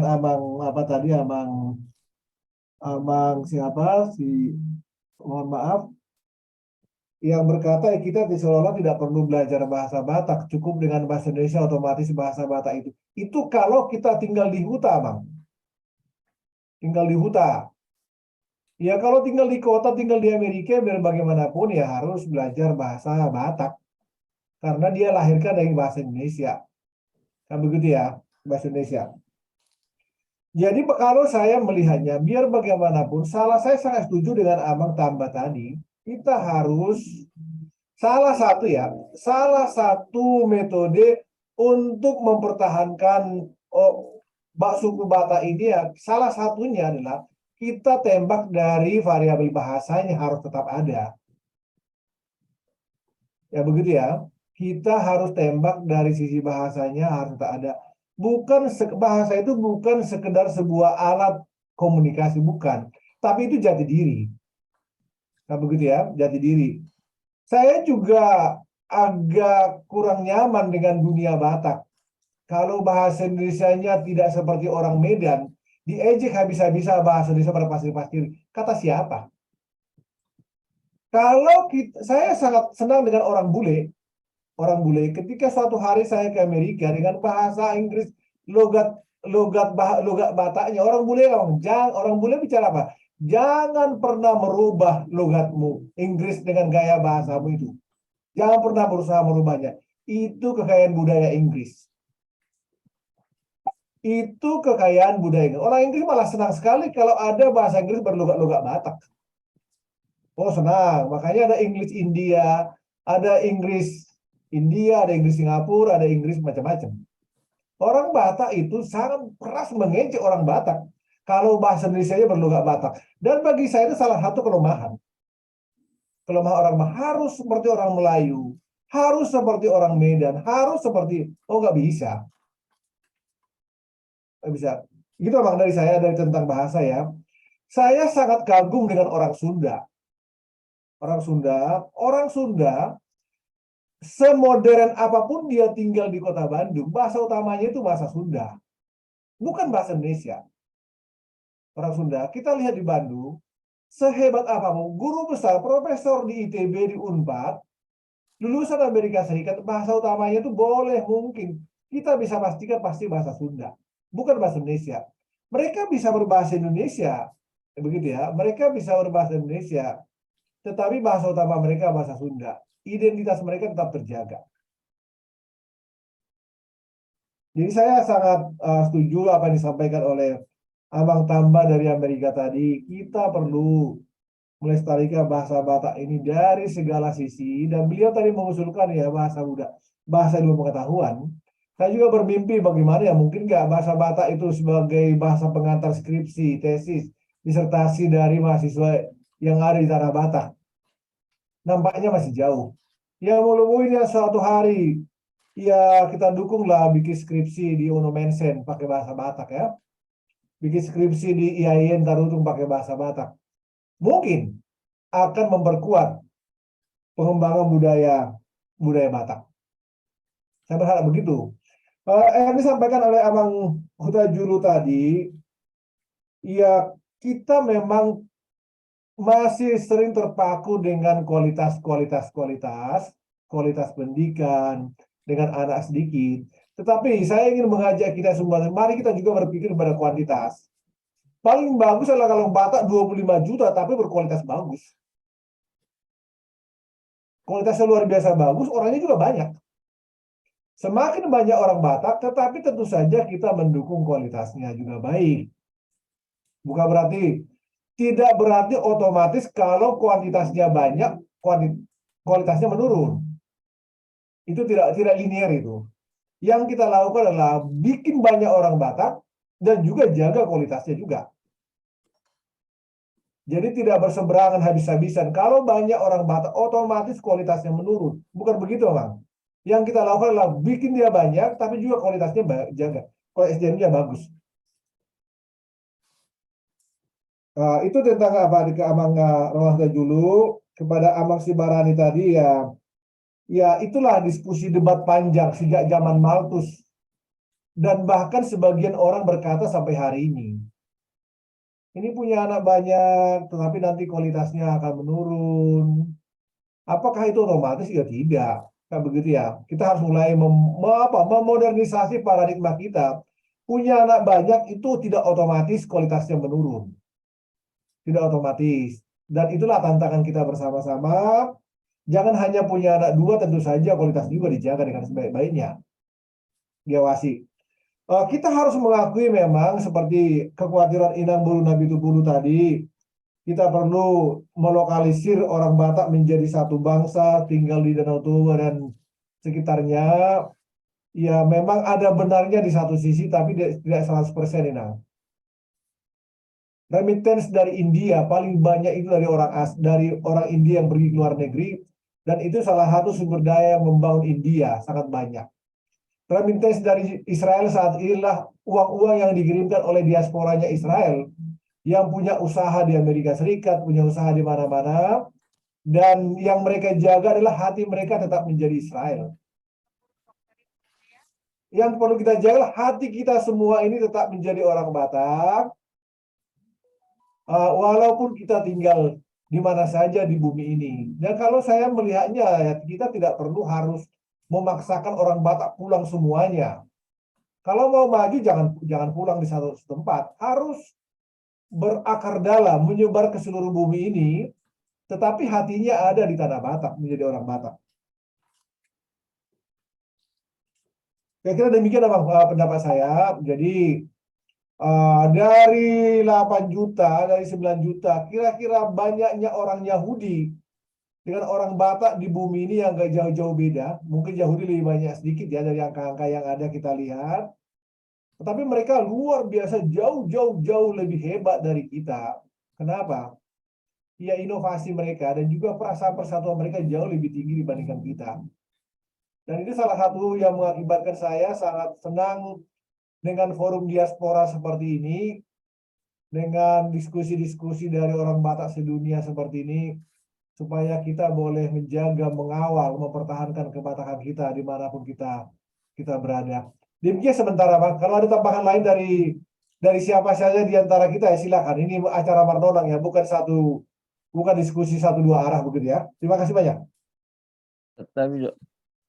Baik, mau lihat Amang narasumber, Amang Raja Guguk, yang menarik tadi saya catat adalah yang perlu kita jaga adalah dimanapun kita berada, hati kita tetap orang Batak. Kita bisa membangun, bagus kalau kita bisa melokalisir diri kita di tanah Batak tercinta. Tetapi kalau memang Tuhan menempatkan kita tersebar diaspora di seluruh muka bumi ini, itu akan baik, dan ya kita masih bisa tetap membangun takon dimanapun kita berada. Nah, demikian tanggapan dari Bapak Amang narasumber. Masih ada lagi Amang yang ingin memberikan tanggapan. Di sini sudah ada yang mengangkat tangan, Amang Silaban, juga Amang Tamba dan Amang Huta-Julu sepertinya mau bicara lagi. Amang Inang, saya mohon izin. Tadi kita sepakat waktunya sampai 21.30. Saya mohon izin, Prof. Amang, Prof. Bostang, apa masih boleh tambah? Ya, bisa. Masih boleh tambah. Sekali lagi, masih pesannya masih seperti tadi, maksimum 5 menit, tapi mohon izin Amang Huta-Julu, kita mulai dari Amang Silaban. Amang Huta-Julu mohon raise hand, karena saya akan memanggil berdasarkan siapa yang raise hand pertama. Silakan Amang Huta-Julu. Silaban. Amang Silaban. Oh, siapa duluan? Amang Silaban. Maaf. Dengar Huta-Julu. Oh, baik, horas madihita selalu na akamang doho inang. Nama sihol di Hata Batak, dohot budaya Batak. Kubigia kapakatayon sanakin taringo tu sihol ni roha bohar mabain asatu dengan naparngulun ni akahala batahon. Dido amang narasumber apala barusan Batak jumlahnya perlu ditebay. Dohot pamikirion walau tabba bilanganna gabi ubal gama pengaruhna manang gabi ukibul ma pengaruhna di dalam perngulunon bodo rasong ni akamang do inang jala hubigin akingan adong pendapat nama dok dang pola risau hita tu Hata Bataki alana amang nakingan nalahir di Tanah Batak di Balige di Lagoboti laut Jakarta marhat Indonesia mar Pasik Pasir jadi nabuhi kemukakan di forum tasonari songonon au mengajar di Universitas Agawi Penomensen jala di Nomensen adonggo pusat dokumentasi habat tahun menarik nakingan usulnya amang narasumber bahasa dan ibain Hata Batahon songon bahasa pengantar ni ilmu memang saya ada usul nauli do nakingan ni rausul honok namai pinomat akan nahu bimbingan nongan ikondarong Hata Batak di skripsi manang tesisna manang mungkin anong disertasi mulau pemimpinna na membimbing boy mau usul honok konongan ni mulau Batak do nama nurat ima si hol ni rohata bohada melestarion Hata Batahon. Au sadiri tu aka mahasiswa nu hajarhon aladin nomen sedo dapola mol ramadokon bama Hata Batak ki badi atarnai. Memang adong gosong no kondisi. Molong ngadime dan dang sanga binasida laho mar Hata Batak. Aka dong torbang ni bana lahir di Medan maul hir do nasida marsiaza Hata Batahi. Jala saya songon nageng si do nasida mar Hata Batak.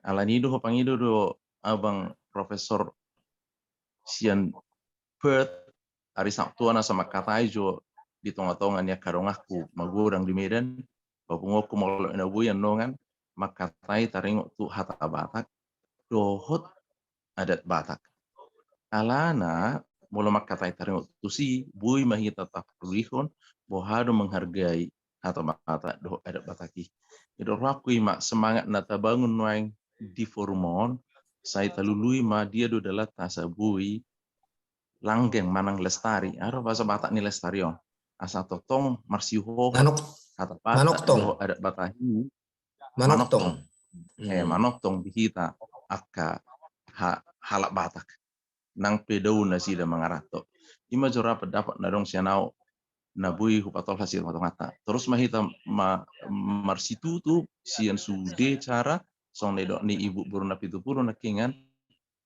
udang akacara nabui patu kota alai semangato mana perlu terbangun mek pe alai mololam rapat dohita bui dalam tu linda tujulan narion imara nabui patol setengah tengah mulai tema di ibu moderator dohot amang narasumber mulai tema di tasalu nak horos ma di takamang do inang mulai Amang Silaban sepakat Amang kita membuat sesuatu nageleng alai bermakna Amang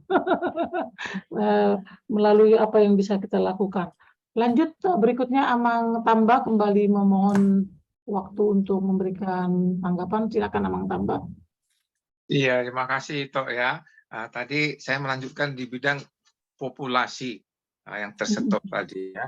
Ya, memang di era Soeharto populasi bangsa Indonesia harus dihentikan karena pada saat itu ada dikhawatirkan bisa krisis pangan, kemakmuran dan lain-lain ya. Jadi timbullah program KB, keluarga berencana. Orang Batak sangat senang ya, sehingga itu tadi seperti yang dibilang oleh Raja Gugu, akibatnya populasi kita tidak secepat yang diharapkan. Memang kita perlu populasinya lebih cepat, lebih banyak, tanpa harus nambah istri seperti agama lain. Ya, ya. Tanpa harus punya istri 2, 3, 4, 5 gitu ya.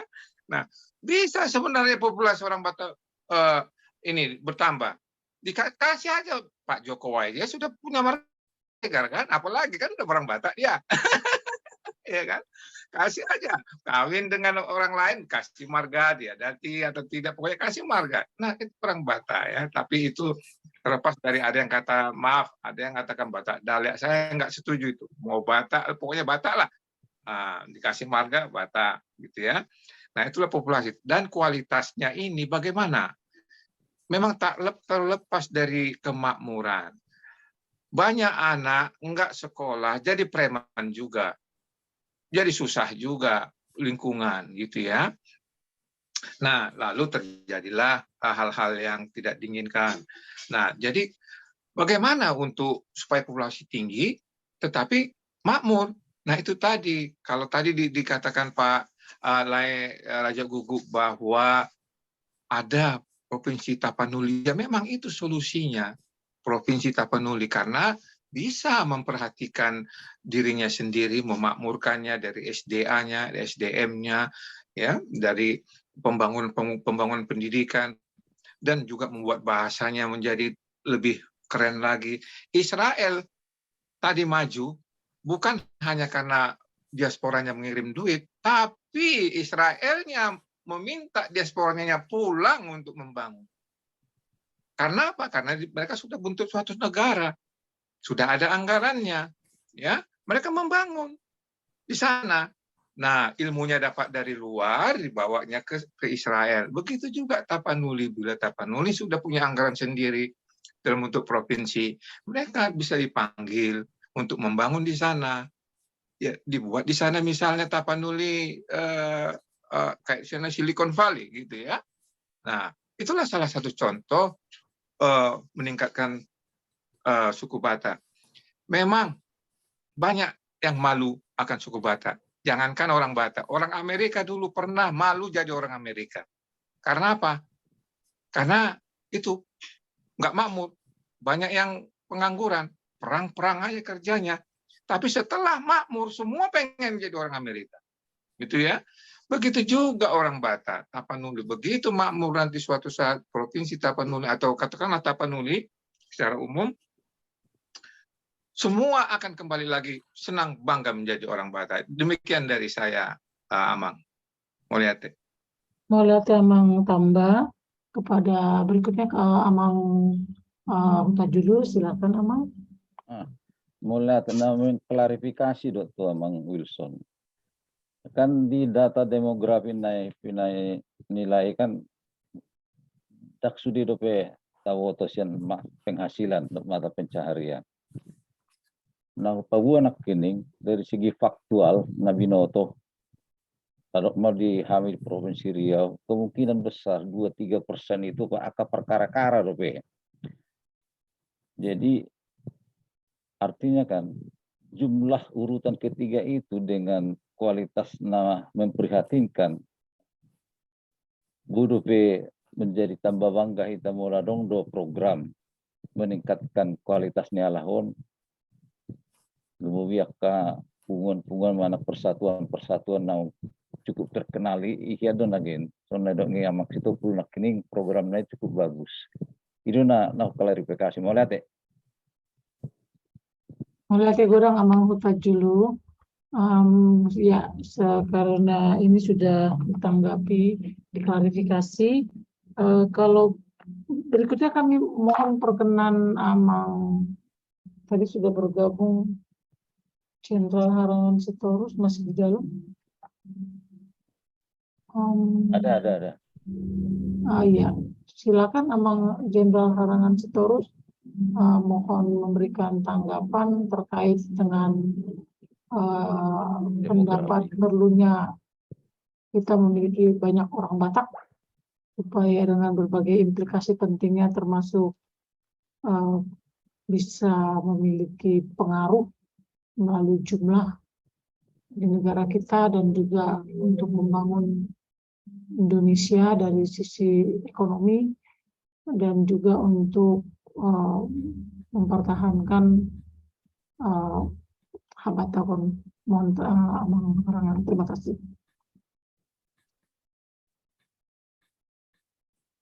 Masih mood.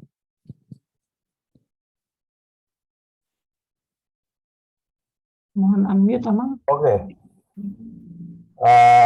Salinai, puji Tuhan. Mau lihat itu inang moderator yang memang sudah berkolaborasi dengan lain narasumber, Profesor Raja Guguk, dan juga mau lihat itu Profesor Bostangna Sianpert. Do di sudah kita nama siha holongan. Mau lihat di sudena. Jadi ala di pasahat inang moderator tahu, izinkan saya memberikan seperti biasa berilustrasi dan juga pengalaman saya waktu saya menjadi komandan Kodim di Tanah Toraja, seorang bintang 2 Angkatan Laut, dan Borunioma, nah salah satu pemikir untuk menciptakan, mewujudkan terlahirnya Provinsi Riau Kepulauan. Dan akhirnya Angginiba Hutajulisa Riau. Jadi Borunioma salah satu memberikan pemikiran untuk memecahkan soalnya Riau Daratan yang ingin merdeka, maka dibentuklah Riau Kepulauan. Artinya di son, padokon ni na tua-tua na tuau tikinala seniorku, ilo kosongonon, Pasitorus, tolong sampaikan kepada orang Batak, jangan ada yang KB. Nah, dibilang gitu. Ini KB ini ada pemikiran yang unik ini. Inna, ya, percaya apa tidak, dan saya lihat ini tidak ada yang berani katakanlah memberikan penelitian yang secara komprehensif sebenarnya tujuan KB itu apa sebenarnya. Apakah mengurangi, menghambat pertumbuhan penduduk, dan pertumbuhan penduduk ini di mana yang perlu dikurangi? Itu di Pulau Jawa, menurut beliau kan, di Pulau Jawa. Tetapi kalau di daerah di Tanah Batak masih banyak tanah kosong, menurut beliau kan. Nah, sisi lain memang dikatakan oleh Kiningan Amang Silaban, ya saya juga setuju bahwa yang pertama bahasa Batak betul-betul kita populerkan. Nah, yang kedua, populasi suku Batak ini memang perlu pemikiran. Nanti aku berilustrasi itu pendapat nih seorang bintang 2 ini yang saya juniornya, itu sangat keras omongan beliau. Analisa beliau melihat sumber daya manusia orang Batak ini menurut mereka ini luar biasa. Karena menurut dia walaupun orang Batak itu anaknya 13, tapi 13 sarjana semua. Walaupun anaknya 8 sarjana semua. Menurut dia kan. Dan dia lihat juga bagaimana perannya orang-orang yang di diaspora itu, yang di perantauan ini, sangat berperan untuk memperhatikan orang Batak yang lebih muda, junior, yang perantau-perantau yang baru, betul-betul ada perhatian. Katakanlah saya nggak mencatat sampai kapan ada perhatian itu, sampai kapan ada perhatian. Nah, kenapa saya katakan sampai ada perhatian, sampai kapan? Sekarang ini memang agak bergeser. Tadi kebetulan Amang Profesor dan Ibu Moderator, saya kebetulan baru menghadiri acara pemakaman ada Anggi Borukku. Jadi Anggi Borukon sekeluarga lawan 10 tolu. 10 tolu sekeluarga. Jadi sudah 10 tolu luar biasa. 5 boru walu bawa.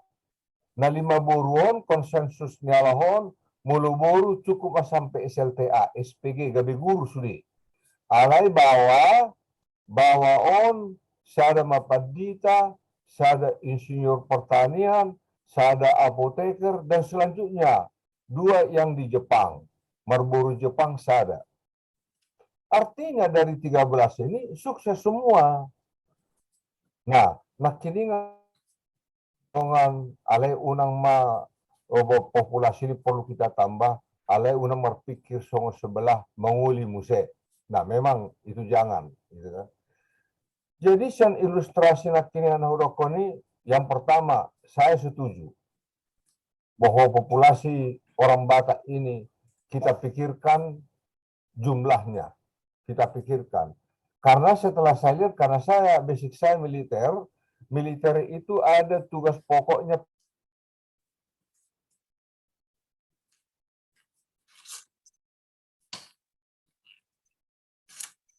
Artinya emang harangan menghadapi masalah koneksi. Ya, sudah sambung lagi. Mohon di-unmute Amang Sitorus. Lihat. Alana basicku adalah militer Angkatan Darat, di mana salah satu tugas pokok Angkatan Darat itu adalah pembinaan teritorial. Pembinaan teritorial itu mencakup pembinaan geografi, demografi, dan kondisi sosial. Dan catatan saya, tulisan saya di Seskoat, itu saya masukkan tentang demografi yang pernah saya sampaikan ke Abang Profesor, yaitu menyangkut teroris waktu itu, ya, terkait dengan teroris, bahwa militer Angkatan Darat ini pembinaan demografi, catatan kami itu demografi suku Batak ini adalah yang sangat luar biasa, ya. Artinya bahwa sumber daya manusia orang Batak sampai dengan tahun 98 itu dalam tulisan saya memang sangat bagus. Nah, bagaimana dengan sekarang ini setelah KB itu, apakah meningkat ke sumber daya manusia dibandingkan dulu-dulu? Sepertinya, mohon maaf ini Pak Wilson, sepertinya kalau menurut saya, yang dulu-dulu yang punya anak 13 itu lebih bagus-bagus daripada sekarang. Menurut saya ini, ya, karena ya fakta-faktanya ada di kampung saya itu anaknya 11, 12, tapi ini sukses semua.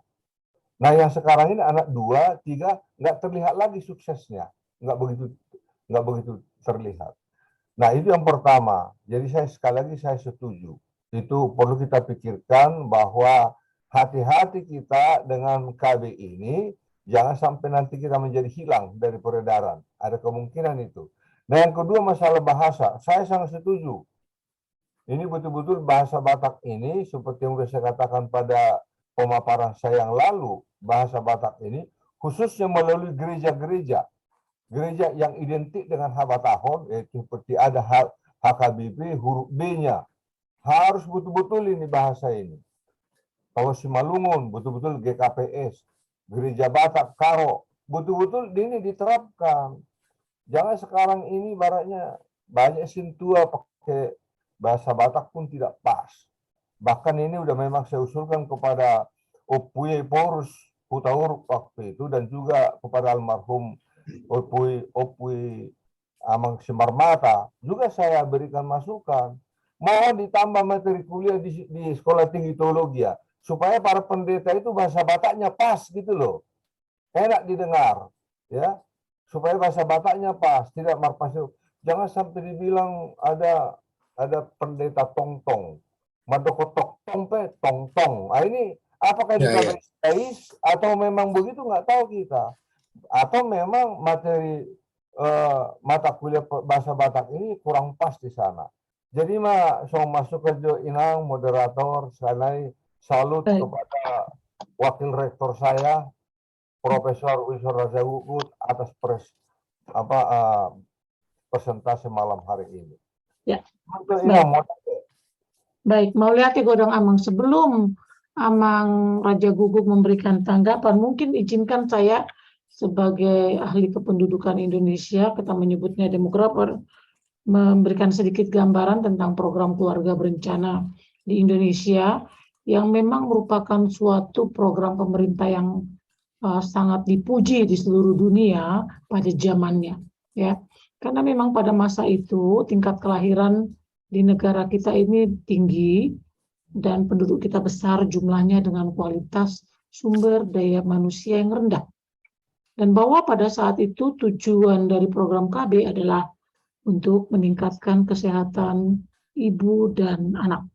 Bahwa ada hubungan positif antara tingkat kelahiran dan tingkat kesehatan ibu dan anak. Semakin tinggi tingkat kelahiran, semakin tinggi tingkat kematian maternal, bayi dan anak. Oleh karena itu dipandang perlu pada awal tahun 1970-an melaksanakan program KB di Indonesia. Dan untuk itu Presiden Soeharto sudah mendapatkan penghargaan dari Perserikatan Bangsa-Bangsa dalam bidang kependudukan karena pencapaian penurunan tingkat kelahiran yang memang kita perlukan pada zamannya. Akan tetapi sekarang kita masuk pada era di mana waktu itu kita punya kebijakan anti-natalis. Sekarang negara-negara sudah mulai mengadopsi kebijakan pro-natalis. Sebagai contoh negara Cina yang dulu mendukung program kebijakan 1 anak, sekarang mereka sudah mulai mengubah kebijakan kependudukannya menjadi kebijakan 3 anak. Mengapa? Karena mereka mulai mengalami masalah kekurangan tenaga kerja atau bahasa Inggrisnya labor shortage oleh karena kebijakan 1 anak pada masa lampau, sehingga mereka pun menyarankan sekarang kelompok penduduk tertentu, nah ini ada syaratnya untuk punya anak lebih banyak, adalah mereka yang berpendidikan tinggi, berkondisi sosial ekonomi yang lebih baik. Ya, jadi ini emang yang tadi dari Mamang Hutajulu yang terkait di Kepulauan Riau, kelompok penduduk ini memang masih perlu penanganan agar mereka SDM-nya diperbaiki. Jadi seperti di Singapura, Korea Selatan, Jepang, Taiwan, mereka sudah sekarang mengusulkan kebijakan pronatalis bagi kelompok penduduk yang kualitas sumber daya manusianya yang baik. Jadi poin kita pada malam hari ini, dengan kondisi SDM orang Batak yang sudah lebih baik, kita perlu memikir ulang kuantitas kita, bahwa dengan kondisi SDM kita yang lebih baik, kita perlu lebih banyak agar kita dapat mempertahankan Habatakon. Jadi Ibu itu Amang Inang sedikit tambahan dari saya. Selanjutnya saya serahkan kepada Amang. Silakan. Terima kasih Inang narasumber, moderator. Tadi saya sampaikan, ini ada Amang tulang saya, Polikarpus Simanuntulang. Saya tunggu di baru Manuntulang tulang. Amang Polikarpus menyebutkan Wikipedia bahasa Batak, itu di Wikipedia bicara tentang bahasa Batak. Tetapi Wikipedia yang menjelaskan sesuatu dengan bahasa Batak itu belum ada. Belum. Kita tadi lihat orang paling banyak di Indonesia menurut sensus 2010 orang Batak itu, justru Wikipedia yang punya bahasa itu, saya buka ya, bahasa Aceh, bahasa Gorontalo, bahasa Bali, Banjar, Jawa, Minangkabau, Sunda. Itu yang ada. Menjelaskan sesuatu dalam Wikipedia. Itu saya sampaikan menyambung, menindaklanjuti apa yang disampaikan oleh Amang dari Amerika tadi. Kita harus dan perlu mendukung bahasa Batak. Kalau Abang dari Amerika tadi, Amang Sabda tadi ya, kita harus mendukung bahasa ini menjadi bahasa ilmiah. Kalau mau itu bertahan, sustain. Jadi saya mau tambahkan, dalam Wikipedia pun belum ada penjelasan Wikipedia menggunakan bahasa Batak kan. Bahasa Bali, bahasa Gorontalo malah ada, Minangkabau ada itu loh. Gitu Bang ya. Jadi salah satu tugas kita malam hari ini adalah kita bukan, kalau Abang Jenderal Harangan yang kami hormati, bukan lagi berpikir ulang tentang kami dan Ibu Moderator. Malam hari saya mengusulkan kita dukung, kita dorong orang Batak di mana mau berada, paling sedikit punya anak 4. Supaya lebih tajam. Saya melihatnya baru dari sisi ekonomi. Ekonomi ya. Angka pertumbuhan penduduk 0 itu disertasi saya di UI. Kalau sebuah komunitas, sebuah negara mendukung, mempropos angka pertumbuhan sebesar penduduk 0, yaitu punya anak 2, dalam jangka panjang angka pertumbuhan ekonominya itu akan menjadi 0 juga. Disertasi saya bicara begitu. Jadi angka pertumbuhan penduduk dibutuhkan untuk menciptakan angka pertumbuhan ekonomi jangka panjang. Jadi kalau masa depan ekonomi orang Batak itu ada bertahan, janganlah kita punya anak 2. Dan saya mengusulkan dalam forum kita yang terhormat malam hari ini, mari kita dorong pemuda kita paling tidak mempunyai anak 4. Analisis kami, simulasi kami lakukan antara 4 dan 6 lah orang Batak ini supaya bertahan maju dan baik pada masa mendatang. Bagaimana kan kualitasnya kan begitu ya, sering itu kekhawatirkan. Tadi Abang Sitorus sudah berkata, yaitu kita harus berpikir bagaimana supaya ya juga kualitas kita jaga. Kan begitu ya, kita jaga kualitasnya dengan berbagai, ya kita bangun pendidikan, kita bikin beasiswa-beasiswa. Ya jangan lagi terlalu berharap beasiswa pemerintah. Kita meniru Marga Sinaga. Salah satu yang saya tahu, mereka membangun asrama di Medan khusus Marga Sinaga. Mereka membuat beasiswa khusus untuk Marga Sinaga. Mereka sudah melakukan itu.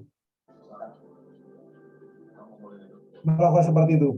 Jadi sekali lagi saya mau sampaikan, kita banyak hal yang harus kita lakukan dalam menjaga adanya eksistensi orang Batak di masa depan. Dan malam hari ini saya mengusulkan kita mempunyai anak kalau tidak 4 sampai 6 orang lah, generasi mendatang kita. Demikian Bang Moderator, terima kasih. Melihat ya Godang amang narasumber, saya pikir semua komentar sudah ditanggapi. Ini ada Amang Citumpul sudah mengangkat tangan. Sekarang sudah pukul 21.57. Bagaimana Amang propos tangan? Ya mungkin terakhir lah barangkali nanti saya akan menyimpulkan begitu sedikit ya. Baik, silakan Amang Citumpul mulai Godang. Baik, mulai ate. Nah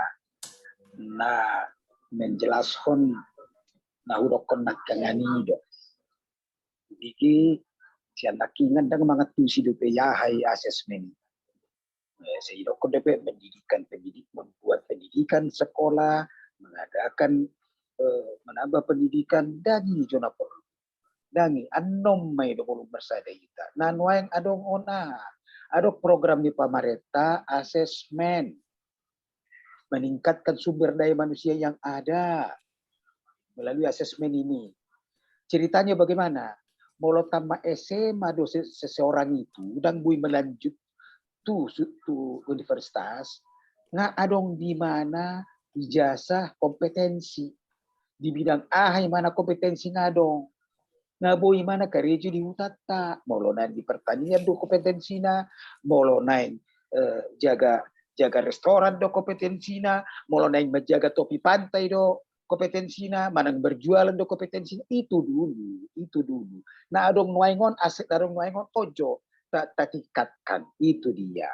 Nah molo ngasih esa tapi mana tetap diambil asesmen ini, molo tamat mana sarjana, ngadong kompetensi di mana, ngadong bidang profesional di mana, naing karijuahi mana, ngadong kompetensinya, siap dia bekerja.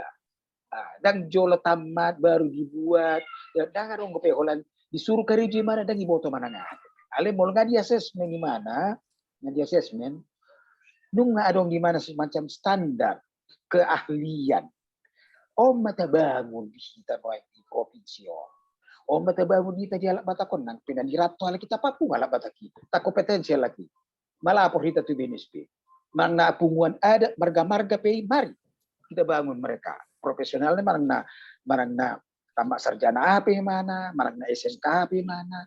Om majo nau ngadongo tabe asa qualified ni SDM nadongo, terutama hita nebo na pasogit, lao menerima aka wisata, para wisata, siap.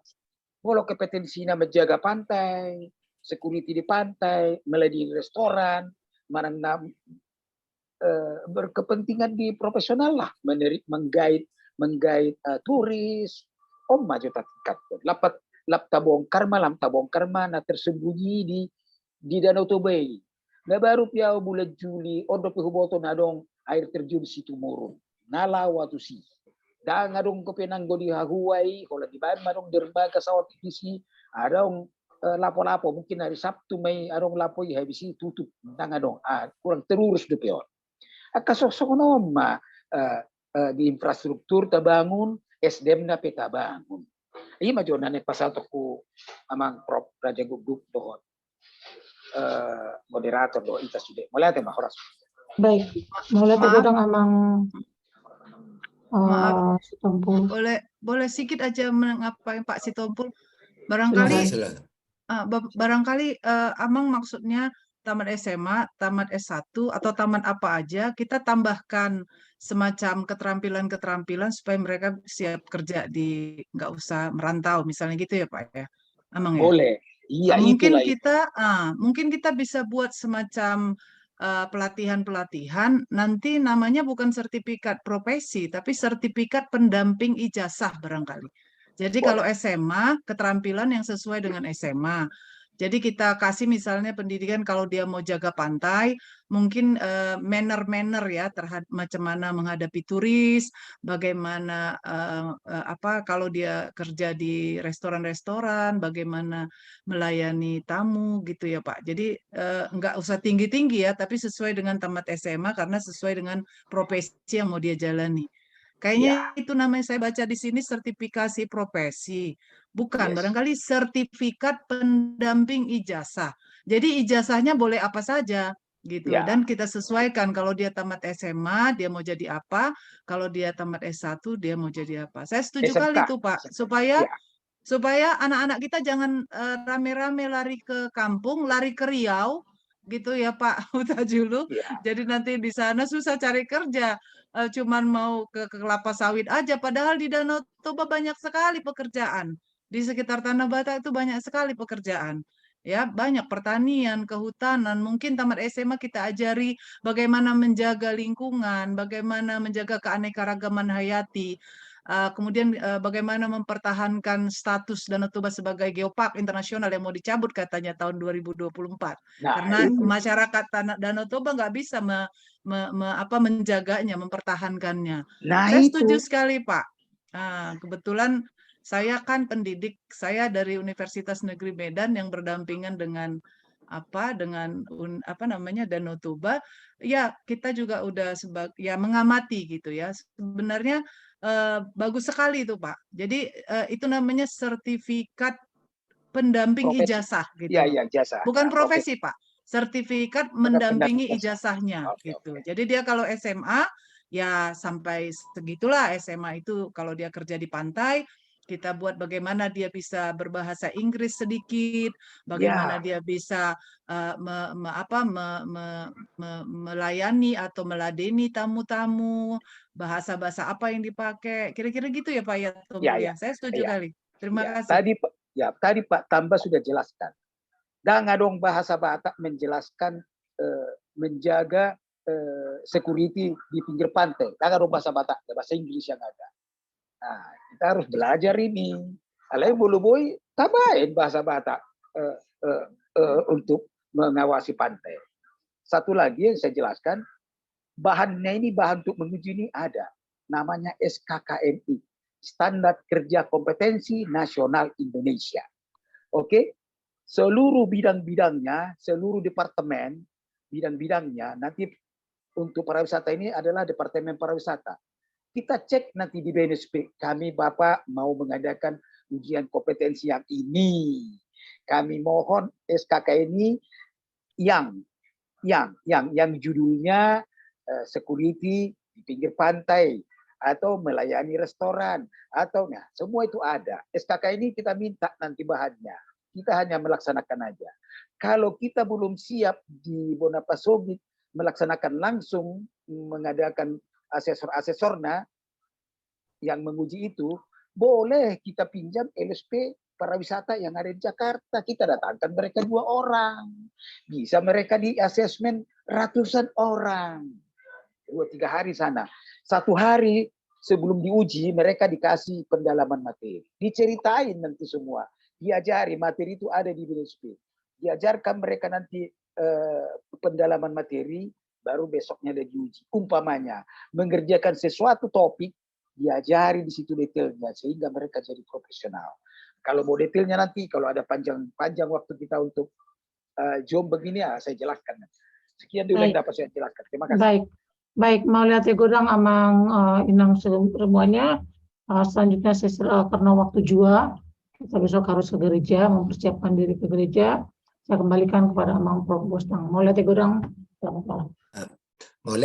Mau lihat di Inang Parumain, Dr. Omas Bulan Samosir, naung memimpin kita sebagai moderator pertama di Pertukuatan Namar Sangapon. Saya bahasa Indonesia saja. Izinkan saya menyampaikan, barangkali ada waktu sekitar 10 menit, mohon maaf, karena menurut saya ini sangat berbobot pembicaraan kita, penunangan kita malam ini, bukan karena narasumbernya anak saya, dia marah-marah tua sama saya, Dr. Wilson Raja Guguk, dan moderator adalah Parumain, tapi karena mereka betul-betul menguasai ini, karena mereka adalah memang ahli demografi, kebetulan dua-duanya, baik narasumber maupun moderator. Jadi mohon maaf kalau saya menilai seperti itu. Ini salah satu dari parnonangun kita yang paling berbobot dari 12 yang sudah kita lakukan. Nah, saya ingin hanya barangkali merangkum saja sedikit tentang apa yang disampaikan oleh narasumber saya tadi, Dr. Wilson Raja Guguk. Yang pertama mengenai populasi ya. Jadi populasi jumlah maksud saya. Tadi memang disinggung bahwa kita perlu menjaga fertilitas ya, artinya menjaga supaya semakin banyaklah keturunan orang Batak. Sekarang kita perlu galakkan. Nah, saya ingin menyampaikan pengalaman. Saya seperti dikatakan oleh saya Jenderal Harangan Sitorus tadi, saya juga dari keluarga, saya kakak beradik itu juga 13, persis seperti apa yang disampaikan saya tadi. 8 perempuan dan 5 laki-laki ya. Saya yang tertua laki-laki, kakak saya, di atas saya perempuan. Jadi ya tidak terlalu mengatakan bukan dari Gijang Miroha, tapi boleh dikatakan ya semua bisalah mencari kehidupan ya. Dari 13 itu bapak saya hanya kepala sekolah, kepala SMP, terakhir di Ambarita. Saya memang besar di Ciborong-borong ya, saya sudah berulang kali saya sampaikan. Makanya saya merasa saya itu Batak tembak langsung ya. Jadi saya besar di sana, memang bahasanya bahasa Batak dari kecil ya. Jadi tidak akan hilang bahasa Batak saya. Nah, yang ingin saya sampaikan adalah, saya simpulkan tadi ditekankan mengenai menjaga supaya fertilitas ini, artinya populasi orang Batak itu bisa semakin banyak lagi dengan tendensi sekarang semakin sedikit anak. Bagaimana kita menggalakkannya? Kalau saya melihat itu, kalau dulu di kampung halaman kita, kalau pengalaman saya itu atau apa yang saya dengar-dengar itu dari orang tua, dari saudara-saudara famili itu banyak keturunan itu karena ada faktor. Pertama, bahwa ada mortalitas begitu ya. Jadi dari sekian banyak anak itu ya pasti ada yang ya, dikhawatirkan ada yang meninggal begitu ya, artinya sehingga dari sekian banyak itu ada yang survive ya. Itu satu mungkin alasannya. Terus Namburu saya juga pernah menceritakan kepada saya di kampung kami di Pulau Sibandang, karena kami peparan Opu Pardopur, itu ada raja di Pulau Sibandang pada waktu itu, dikatakan bahwa memang ada apa namanya kekhawatiran juga akan direbut oleh marga lain begitu, hutan itu, sehingga semakin banyak populasi keturunan itu semakin banyak juga apa namanya yang bisa mempertahankan gitu ya kampungnya. Dan memang kenyataannya kampung kami itu ya walaupun Raja Guguk bukan asli di situ, di Pulau Sibandang di Liang Gajah utara kami itu dulu katanya Opus Sungguh, lalu Pakpahan apa namanya di Marhelahon Pakpahan, dan Pakpahan ini kemudian karena semakin banyak keturunannya menguasai begitu yang tadinya Opus Sungguh dari apa namanya mertuanya. Nah lalu Pakpahan itu juga Marhelahon Raja Guguk begitu ceritanya katanya. Lalu Raja Guguk ini juga semakin banyak opung saya ya, jadi saya nomor 15 ya, berarti nomor 15, 14, 13, 12, 11 ya. Nomor 11 itu Raja Pardopuri itu istrinya 7. Istrinya 7, dari 7 itu ada 9 anak. Jadi itulah. Jadi ceritanya begitu, sehingga tampaknya salah satu alasan ya begitu. Ya, apa itu memang kenyataan atau tidak, itulah ceritanya. Nah, sehingga dari beberapa faktor itu tadi ada keberhasilan, dari sekian banyak itu mesti ada yang berhasil sehingga akan menarik adiknya. Biasanya dulu si Hahan bawa yang disekolahkan, lalu dia berhasil, dia menarik adiknya atau itonya. Ya saya masih ingat bapak saya itu masih menyekolahkan namburu saya jadi guru ya, 3 namburu saya itu jadi guru karena bapak saya memang dulu kepala SGB, lalu mengajaknya untuk sekolah di SGB itu jadi guru. Jadi nah pertanyaan saya, kalau anak saya tadi Dr. Wilson Raja Guguk menyarankan sekarang itu ya kita supaya bagaimana kita menggalakkan 4-6 anak di keluarga Batak. Nah kalau kita membayangkan ini sekarang kan makin di urban ya, banyak urban. Kalau kita lihat tadi kan persentase yang di urban itu baik yang di Sumatera Utara, Medan lah katakan, dan Jakarta dan sekitarnya itu kan tekanan di masyarakat urban itu tinggi ya. Artinya dari sisi mereka itu merasa, ya saya merasa di Perth ini begitu. Di sini jarang orang punya anak lebih dari 2 ya. 1, banyakkan orang Australia pun begitu, orang Indonesia pun begitu, orang Batak juga begitu. Nah itu rupanya melihat dari sisi tanggungan ya, jadi ini anak menjadi beban gitu. Jadi sehingga menyekolahkannya gimana, padahal sebetulnya makmur negaranya, cuma orang tua itu berpikir seperti itu. Nah, saya membaca juga apa yang disampaikan oleh Dr. Wilson tadi, di Cina memang dikhawatirkan itu, walaupun sekarang sudah diberikan kesempatan mempunyai anak 3, tapi mereka tidak mau.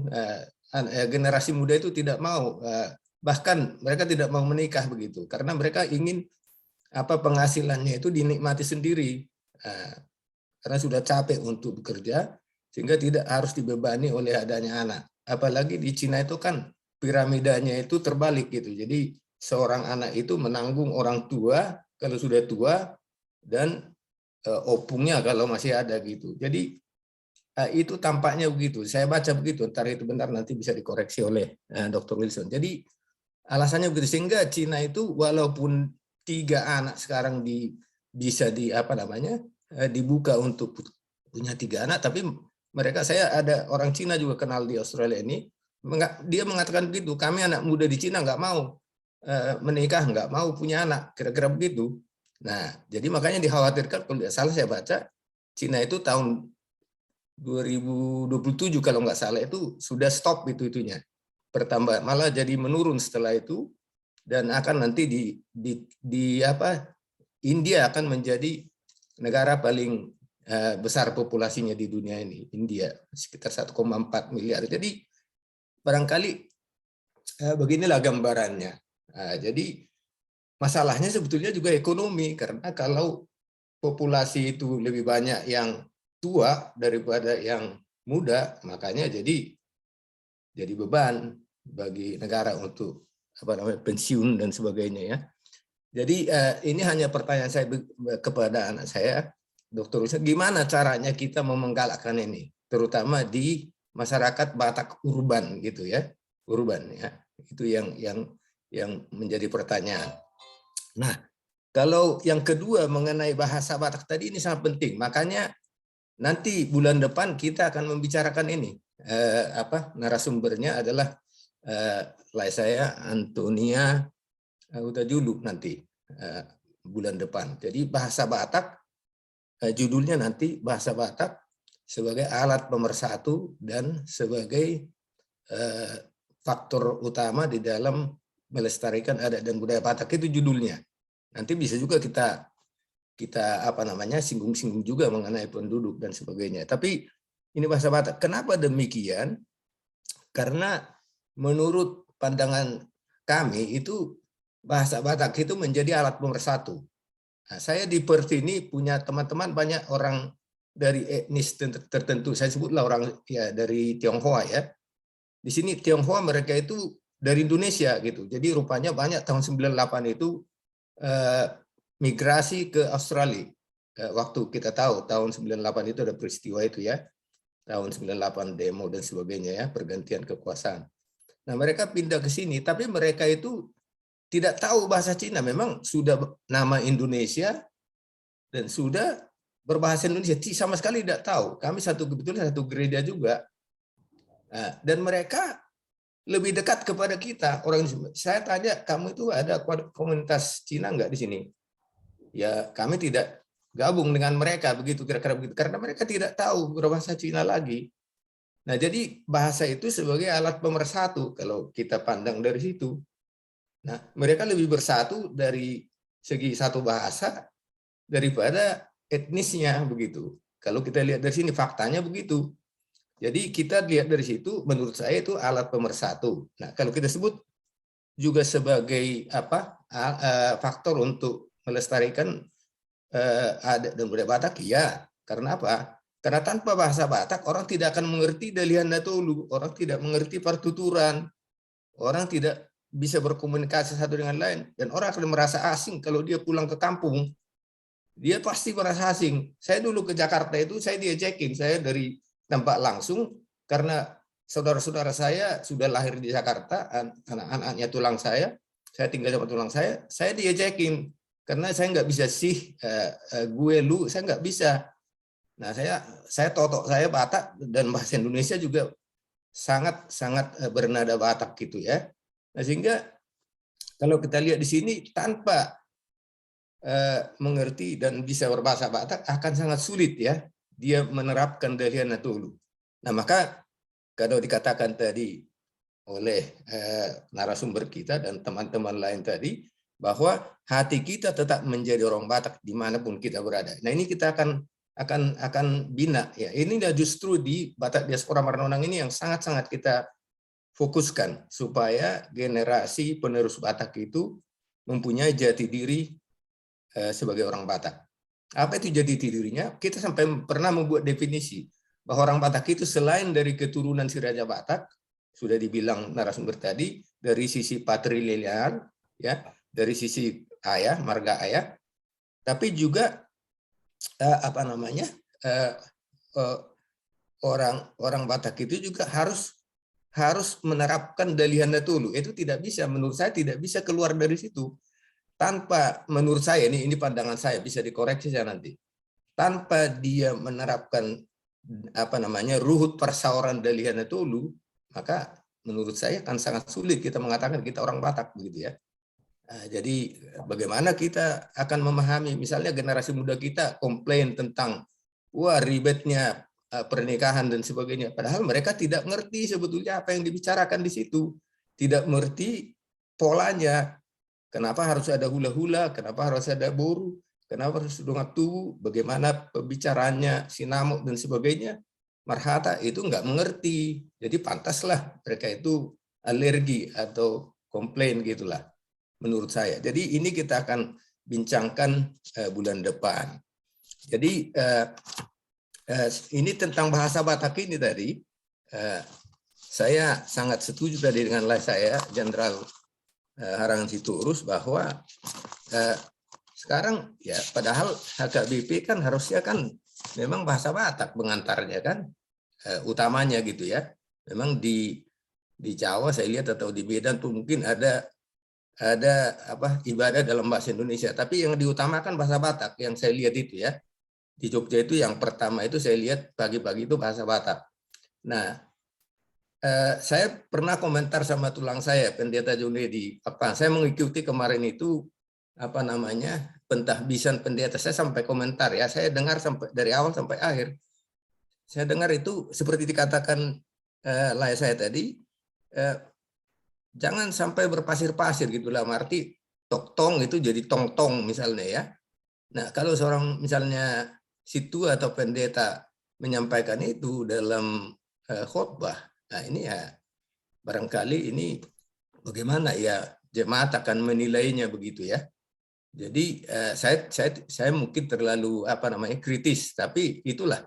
Kenapa? Karena di dalam Alkitab itu lah di situ Bibel itu sangat kental di situ bahasa Batak. Waktu menerjemahkan Bibel itu dari bahasa mungkin bahasa Jerman atau Inggris ke bahasa Batak itu ya sangat dipilih itu kata-katanya itu. Jadi kalau kita mau melihat bahasa yang paket bahasa Batak itu di dalam Bibel menurut saya coba dibaca itu. Jadi oleh karena itu perlu kita galakkan ini berbahasa Batak ini. Nah, lagi-lagi bagaimana caranya saya juga nggak tahu menawarkan. Saya pernah dengar itu di HKBP salah satu di Jakarta itu ada kursus Bahasa dan Budaya Batak, KB3, ya. Kalau nggak salah 16 minggu, ya, sekali seminggu. Nah, saya nggak tahu apa ini diteruskan dan bagaimana ini bisa menjadi pola, salah satu pola untuk mengajarkan atau menanamkan bahasa Batak ini di kalangan generasi penerus kita, ya. Jadi, saya setuju tadi dengan pariban saya juga, Dr. Silaban tadi, setuju kalau di UHN bisa ini menjadi bahasa skripsi atau bahasa disertasi, wah luar biasa ya. Kita mulai aja ya, karena beliau-beliau ini kan memang pengelola ya, istilahnya di situ katakanlah administrator yang bisa melakukan ini. Kita tunggu ini ya, kita sangat rindu ini bisa dilakukan ya. Jadi barangkali itu yang bisa saya sampaikan sampai menunggu nanti kita bulan depan ya sekitar minggu ketiga juga seperti ini dan pembicara kita Lai Antonia Hutajuli juga memang apa namanya sangat menggeluti bahasa Batak. Nanti ada juga apa pembahasnya 2 orang ya. Jadi kita tunggu nanti itu bagaimana pentingnya ini. Baik dari sisi bagaimana mengembangkannya menjadi bahasa ilmu pengetahuan dan bagaimana terutama membekalkannya kepada generasi muda ini yang sangat sulit ya. Bagaimana caranya ya? Di mana mau kita mulai? Bagaimana sistemnya? Ini sampai sekarang kelihatannya belum ada yang berhasil sangat keberhasilan yang besar. Baik kita pikirkan ini.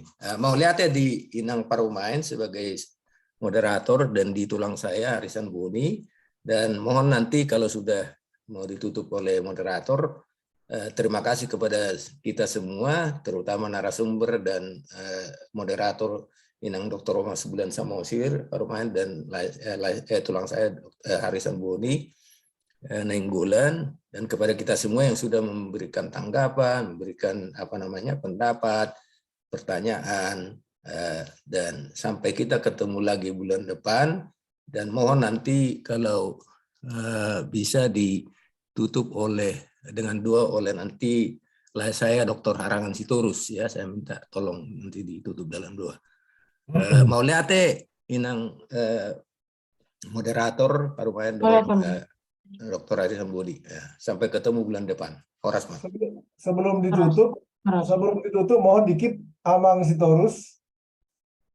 Kalau Amang Sitorus kenal Jenderal Tun Marhaban Raja Guguk bintang 2, itu adik kandungnya Prof. Bostang itu.